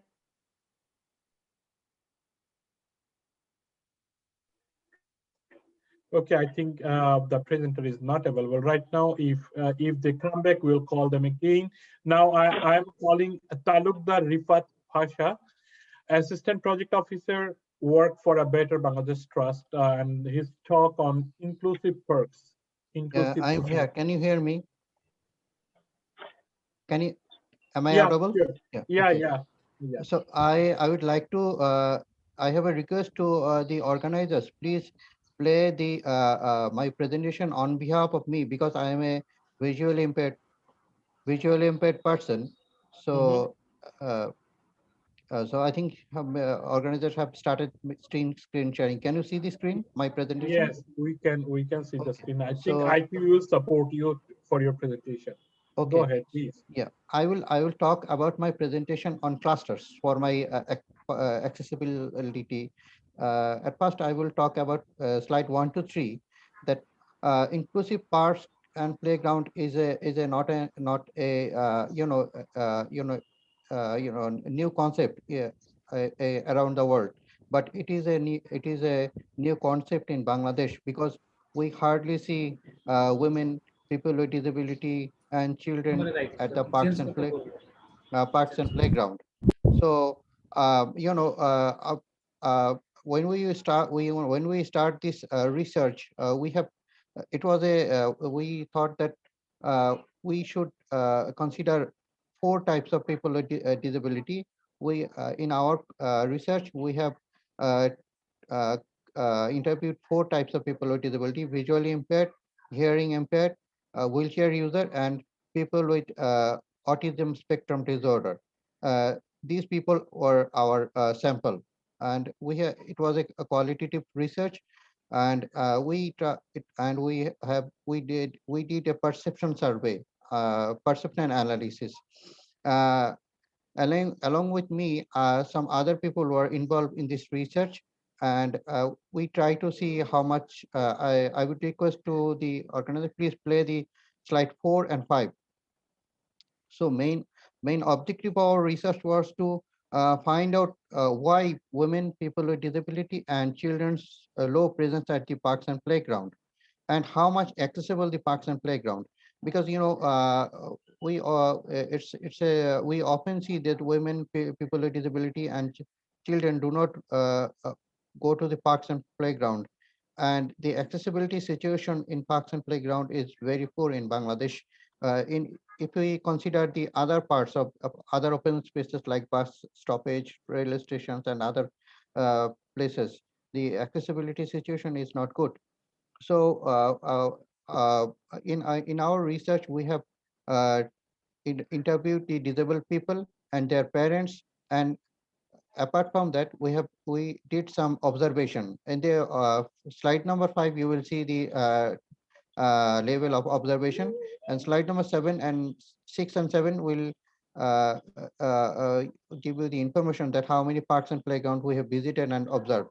We did the observation in different time of the day, and we have observed 6 playground and 8 parks across the Dhaka city. Our research was concentrated on Dhaka city. So, and I will request to the organizer, please play the slide number 8 to 10, where we will see the results of our observation. In our observation, we have found some interesting information that most of the visitors in the parks and playgrounds are male and boys. Teenage girls do not want to go to the parks and playground, and women at middle age, most of the women go at middle age women go to the parks and playground. When we in our interview to the women and teenage girl, we asked them why you are not going to the parks and playground. They tell us that we feel insecure, uh, and the park condition is not good, not clean enough, lack of shelter. We don't have the hygienic toilet for women. Toilet, washroom is a important element for open space for women and other people. And another important information we found that in during our observation, that we didn't find any disabled person in these parks and playground. And some of the parks and some of the parks or not, some of the playgrounds are prohibited women. They do not allow women to enter in the playground, and no parks and playground is accessible for people with disability. So people with disabilities are excluded to these open spaces. We found some good examples. Please play the slide ago. We found some good example that some of our parks in Dhaka cities are good. The conditions are good. They have the uh, toilets. For example, Dhanmondi Parks, one of the best parks in Dhaka area. They have the clean toilet, bin facility, and the environment. Overall environment is good. Security arrangement is good. Sitting arrangements are good. Uh, but uh, but we didn't see any disabled person. So now slide number 12 to 16, we have in this suggestion we have in this slide number 12 to 16, we have gave some suggestion to increase the participation of women, people with disability, and children, especially for people with disability, because we found few women, children, and people with women, children go to the park, but uh, 0% of people with disability, not a single person with disability go to the parks and playgrounds. So in the slide number 12, we have suggested zebra crossing and special sound system to cross the streets. Dhaka city's parks specially situated uh, at a position where a person must have to cross the roads. So in this situation, crossing a road for people with disability is very, very risky. I must say, World Bank and other development agencies suggested to our Dhaka City Authority to build, foot-over bridge, foot-over bridges in front of the parks and playground. These foot-over bridges are highly inaccessible for people with disability. One of the example I can share with you that Romna Park, you have just see the name of park and photographs. Romna Park, in front of Romna Park, government has built a special, foot-over bridge to cross the street. But can we? It is a common sense that a wheelchair user cannot climb over the foot-over bridge, and for a blind people like me, it is also difficult to climb on a 40 or 30 or 40 feet high foot-over bridge. Apart from that, the cardiac patients, women with pregnant women will find difficult to climb on this foot-over bridge. But government has decided to make this foot of a bridge to cross the street. So we have suggested to draw the zebra crossing line and give the sound system. And tactile block is important for blind people to navigate. My honorable speakers, honorable session chair, and other distinguished guests has the experience that developed world have this concept of tactile blocks in the streets and the parks and playground. One of our guests from Japan, he will touch on this issue, I think. And Besides that, we have suggested that for wheelchair user, we have to make special lanes so that they can uh, move around freely. And another important, findings were in our research that most of the parks gate are not accessible. Wheelchair user cannot go through. These gates are seriously narrow. For example, Dhanwadi Lake's gate are seriously narrow. A wheelchair user cannot go through. So these are the inaccessibility. That is why the disabled people feel reluctant to go to the parks and playground. In the slide number 15, you will 15, we have suggested that accessible equipment is a important issue for if we want to see the visually impaired people's participation presence in the parks especially and playgrounds. you know in Dhaka city's parks and playground don't have the accessible equipment like slidings, ups and downs, and other equipments. One of our interview, who she's a principal of a autistic school, Miss Sabina Hossain. She told us that the our equipments in the parks and playgrounds are not accessible. That is why children with autism uh, face difficulty to use these kind of equipment, because we all know that the autistic child don't have much control on their body. And other than that, the blind people and other people with disability cannot use this equipment. So we have suggested that, and these are not expensible, expensive. These are really we can build with our own technology.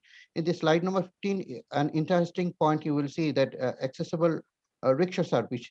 You might thinking that what is accessible rickshaw service? We have asked to the disabled people and other women and other and children that why are you not going to the parks? And they said that transport system is a problem, big problem. Dhaka city has some kind of Dhaka city authority and government have some I would say, I would like to use the word ridiculous policies, that most of some of the streets make VIP. In these streets, rickshaws are not allowed. Only private cars are allowed. As a result, people with disability and women and children cannot go to these parks. Some elite people can only visit this park. For example, Ramna Park is a beautiful park in Dhaka city and one of the oldest park in Dhaka city, where we can see many beautiful trees. But if you want to go to these parks, you have to have a car. But most of the disabled people, I think 99% disabled people don't have the car, private car. So they told us that how we would go to this park. Even one of the interview, he told us that he was a Dhaka University student. He told us that near Dhaka University, nearby Dhaka University has a park called Saurati Park. I want to go to this park, but I cannot go to this park because I don't have the accessible mode of transport. If I want to go, I have to rent a three-wheeler vehicle, and it's really expensive. For that is why we thought that if government, initiate a project or plan, to introduce specialized rickshaw service, especially these rickshaw must be specially designed so that wheelchair user can get on and get down easily with their wheelchair. And government can give this service at a subsidized rate to go this to this open spaces. And and and slide number 17 to 19, we have gave some suggestion how we can ensure how we can increase the participation of people with disability, women and children in the park. We can build yeah, community parks. We have to ensure security. We have to ensure clean environment for all.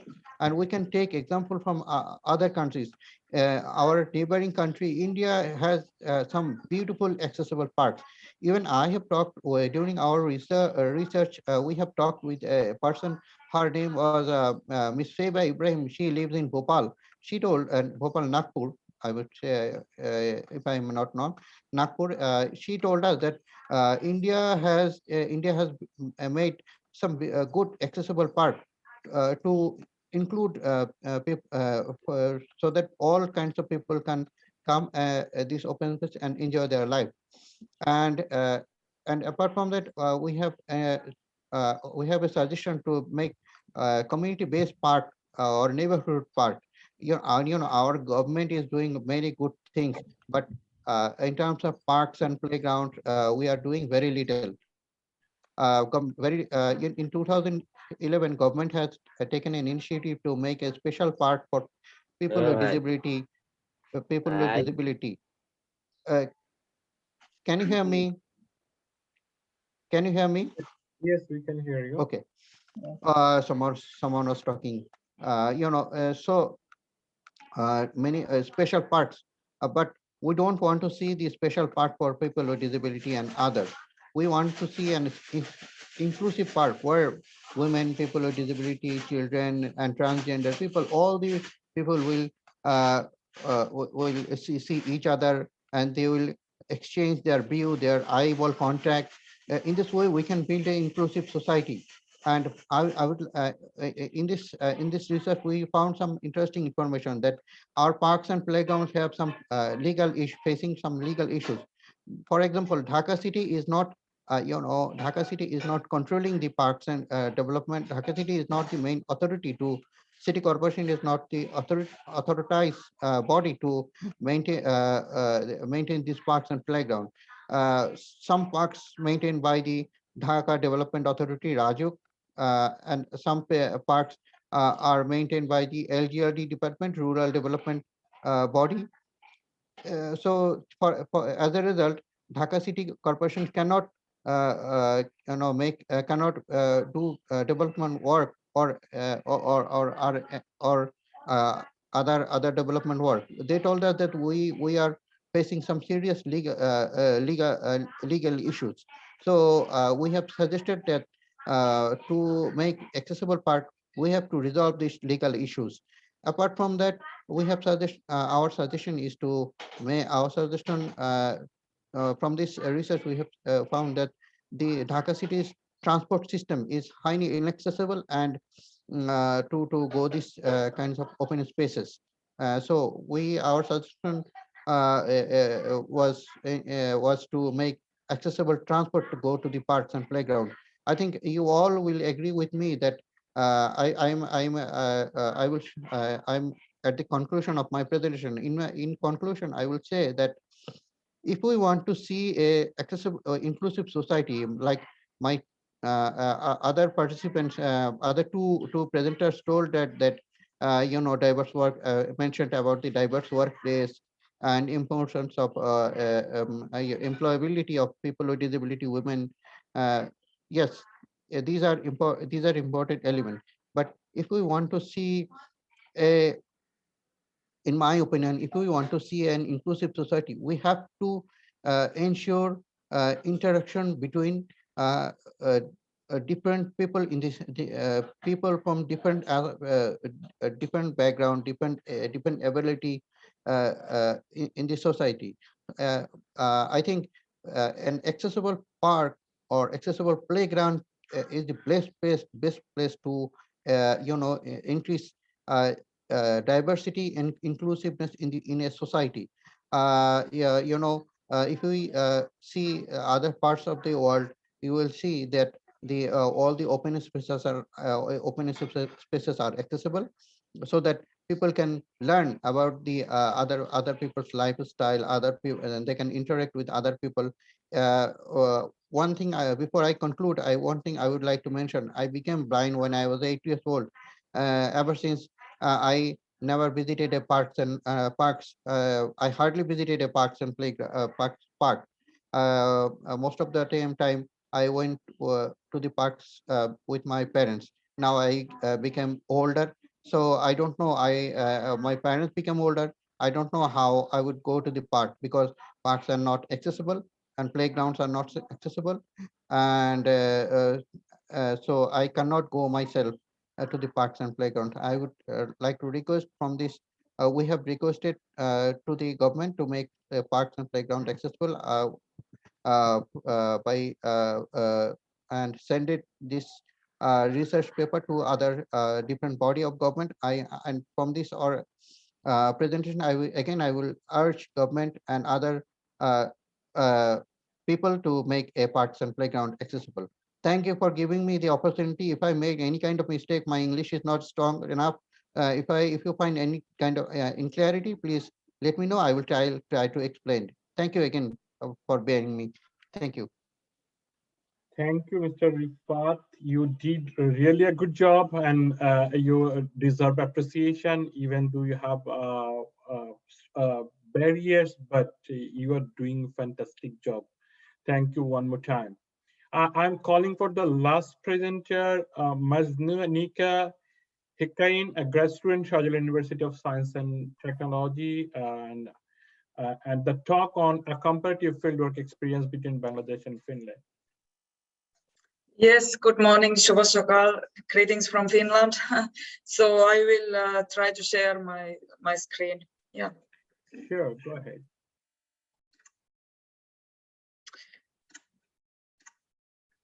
Yeah, it's still saying that host disabled participant screen sharing. So maybe you have to... Need IT support, please. Okay, maybe now it's okay. Yeah.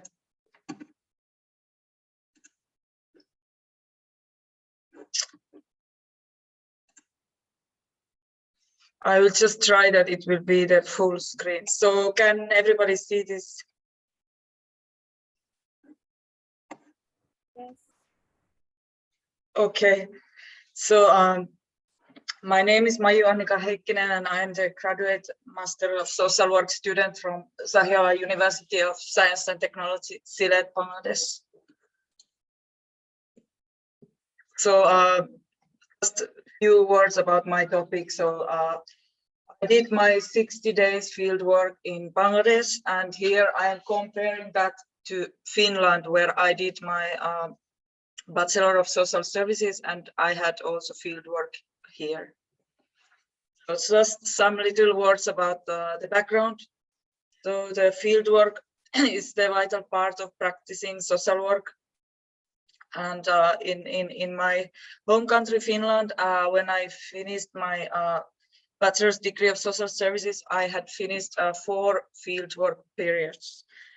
And in Bangladesh, when I did my master's studies, we had this 60 days fieldwork, and I did it in SSKS, Sylhet Samai Kalyan Sangsta,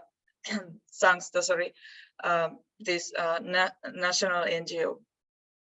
And it's a healthcare centered NGO, and it mainly works with maternal health and try to increase the awareness about health issues with underserved and disadvantaged people. I have just one objective of this study, and it's just to get understanding of fieldwork differences in Finland and in Bangladesh.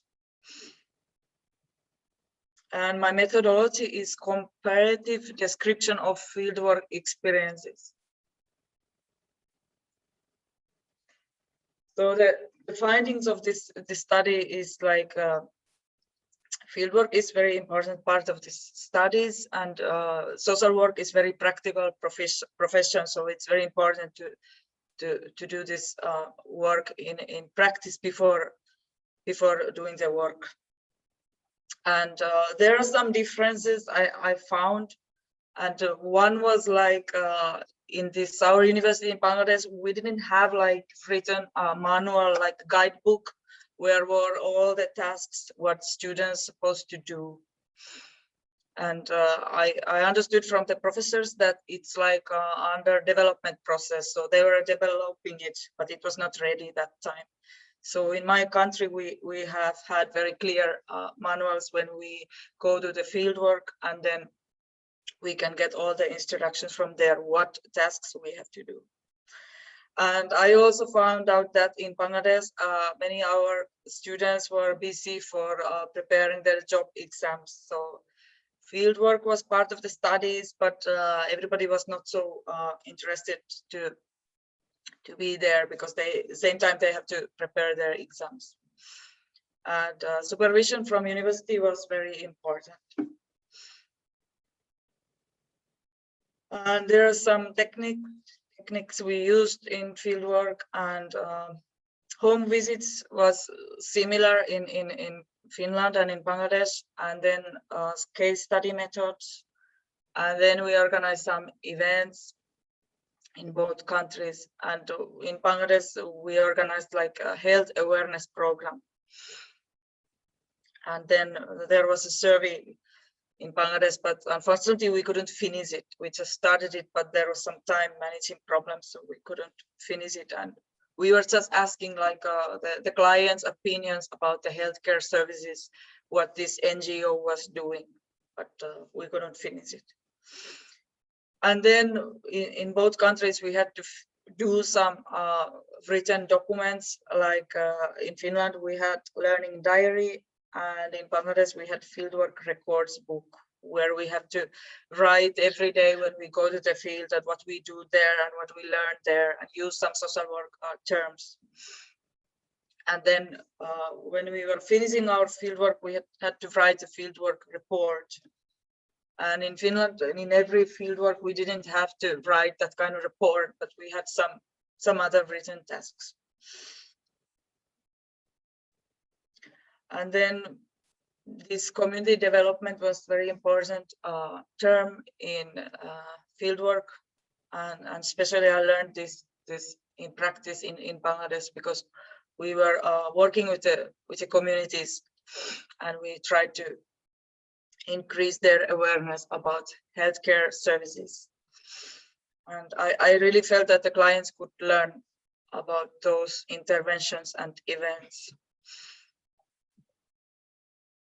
And there has been also many challenges, of course, and my biggest challenge was, of course, the language barrier, because I am not, I haven't studied like Bangla language, just some little bit I could learn from our university, because there was one professor who gave some free classes at her home, but it was just few months and it was not real course. So the community people didn't speak English, so I was all the time depending on my student mates, so we can work together and I can get understanding what those people are saying. And of course, the personal growth during fieldwork was growing, but I realized that I should have seek more help. For example, to write fieldwork report in Bangladesh, because the document was anyhow very different than in Finland. So I just should have talked to more my supervisor in the university.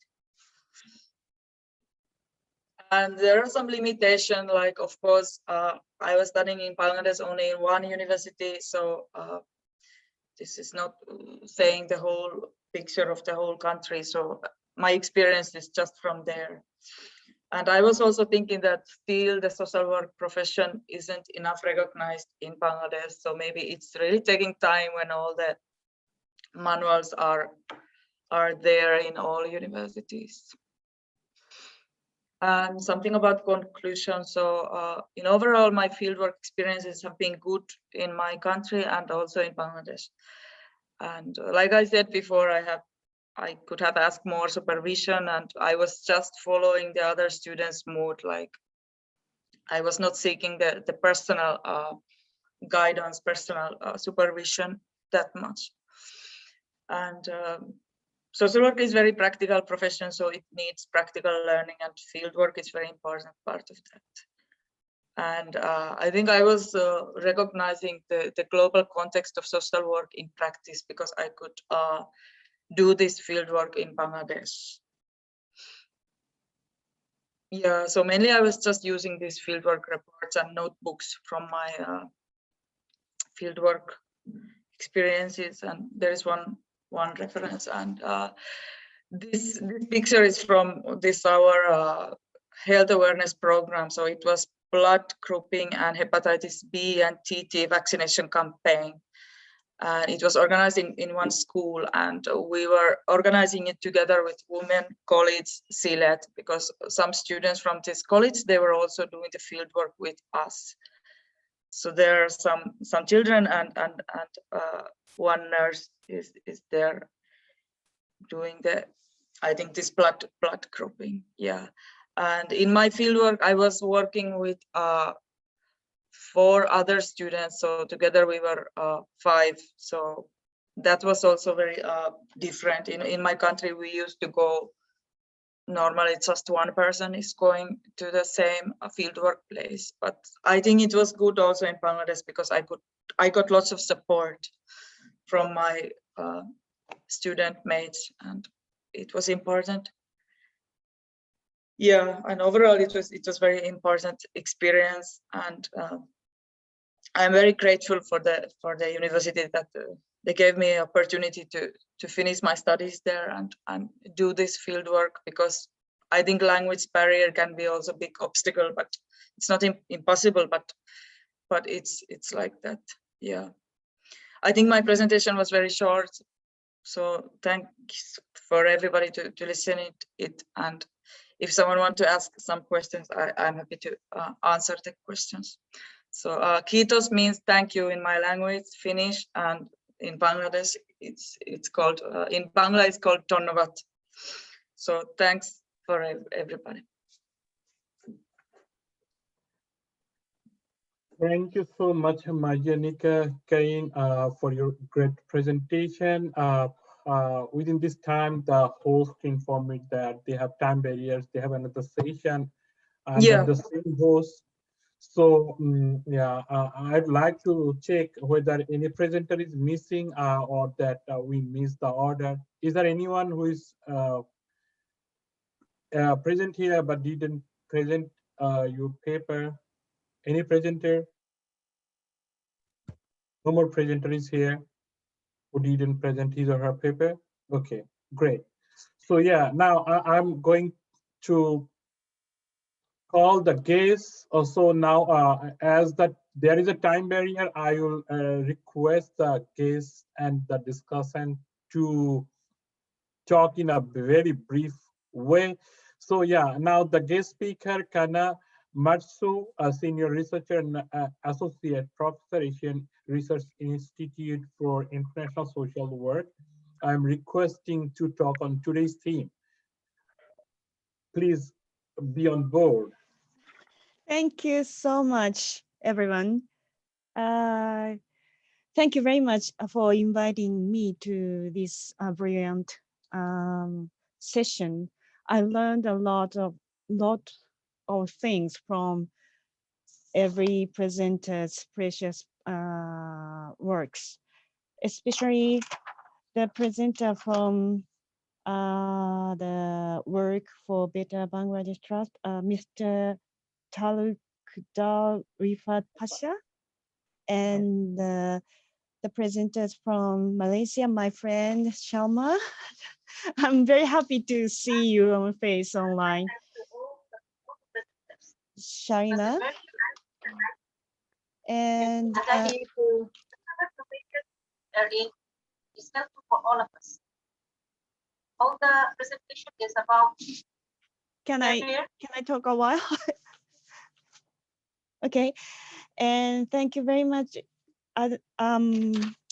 Well, I feel that may I send my comment to the the audience and presenters?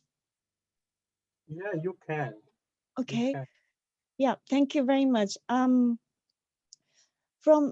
me, I'm Japanese, and it is really difficult to learn from my country to learn from your activities and the social work education and social work practices in Bangladesh. So this is my very precious opportunity to hear and feel and touch what's going on in your countries.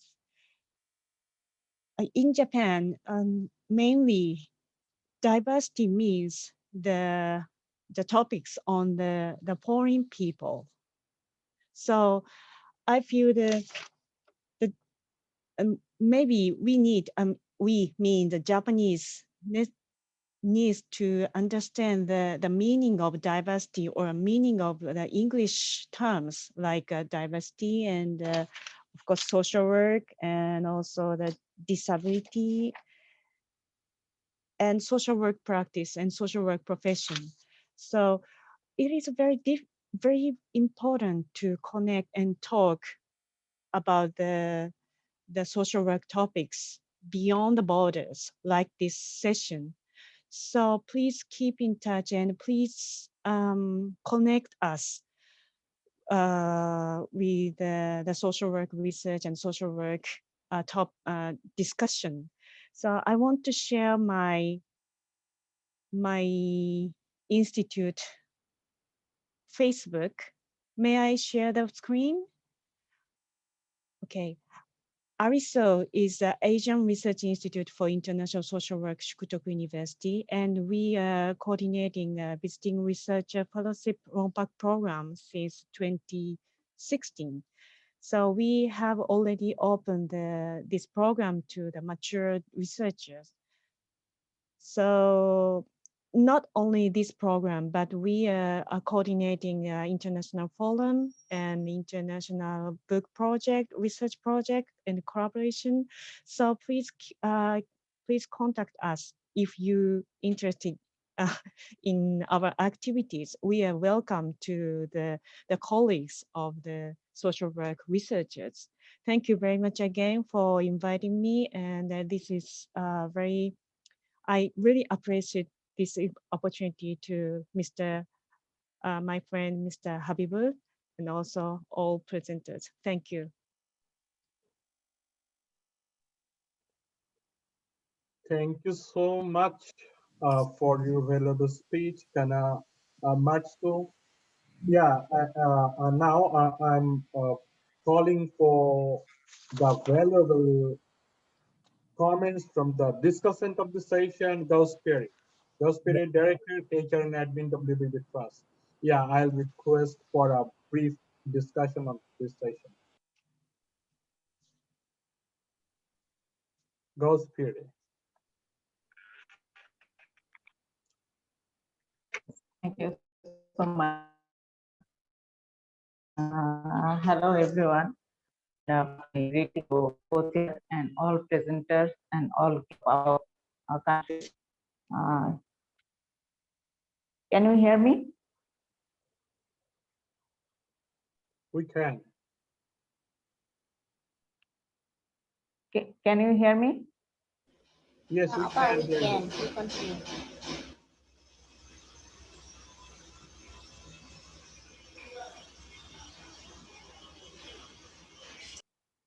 But I can hear you clearly, but I can hear you clearly. Could you hear me right now? Yes. Now Okay, it's okay. please go ahead. I think everything is right now. Okay. So I think it is a good session for everyone. So thank you for all presenters for their nice presentation and different type of topic. And we learned a lot from this session. I note down a lot of things, but I could not share this because time period is in here. So our topic is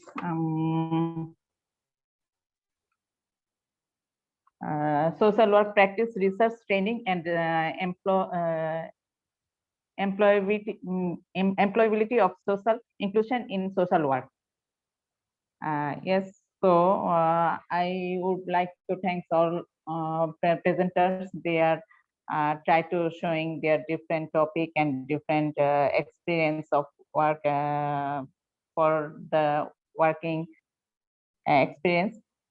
We are trying to share our local community and we are facing in current situation. I know every person and over all of the world, we are passing the very hard time and during COVID-19. So in this time, we are trying to work together and try to work and better society. So social inclusion is the process of improving the terms of participation in society, particularly for people who are disadvantaged through enhancing opportunities, access to resources, voice, and respect for rights enshrined in the 2030.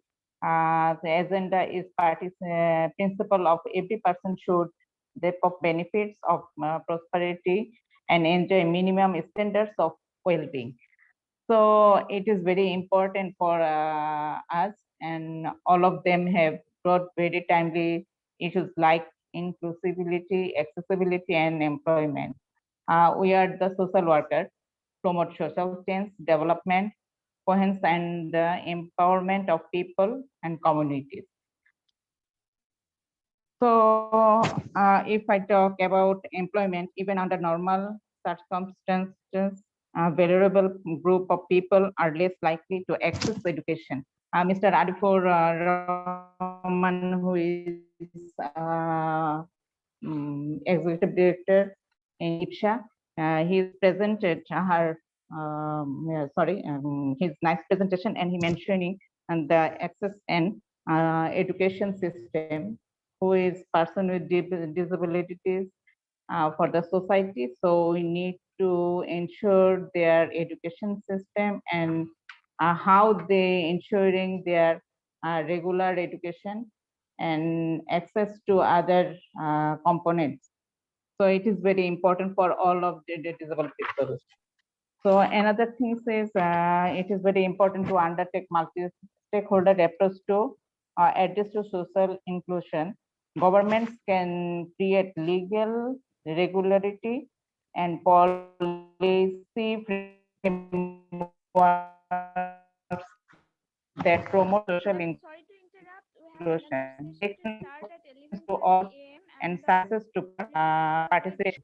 More inclusive policies, more policies too can also have broader reaching positive economic and social effects. So every person is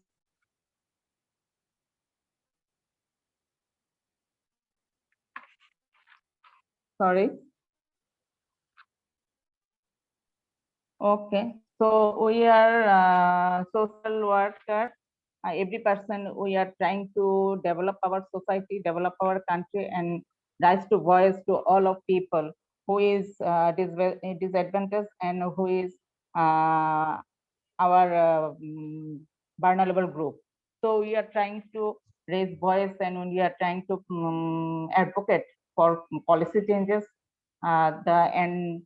regular our work, and we are trying to together how we develop, how we sharing, how we plan the society, how is increase our daily life and our current situation, how is we are handling. So it is very important to every person. We need to share each other for our knowledge, and we try to understand what is we are saying and what is we need as a citizen in our country. So it depends on our mindset. At first, we need to our mindset and change our behavior. Honorable Session Chair and distinguished speaker. Actually, I'm very sorry to interrupt you. We have another session just after 5 minutes on 11:30, and we shared the link. That it might be disabled and people are just entering. So may I request honorable speaker, if you just conclude within a minute, and honorable session chair also. This is my apology to all of you. And hope to see you at night today. 8 p.m. closing session. You all must attend. You all are cordially invited. Okay, thank you so much. Thank you. So,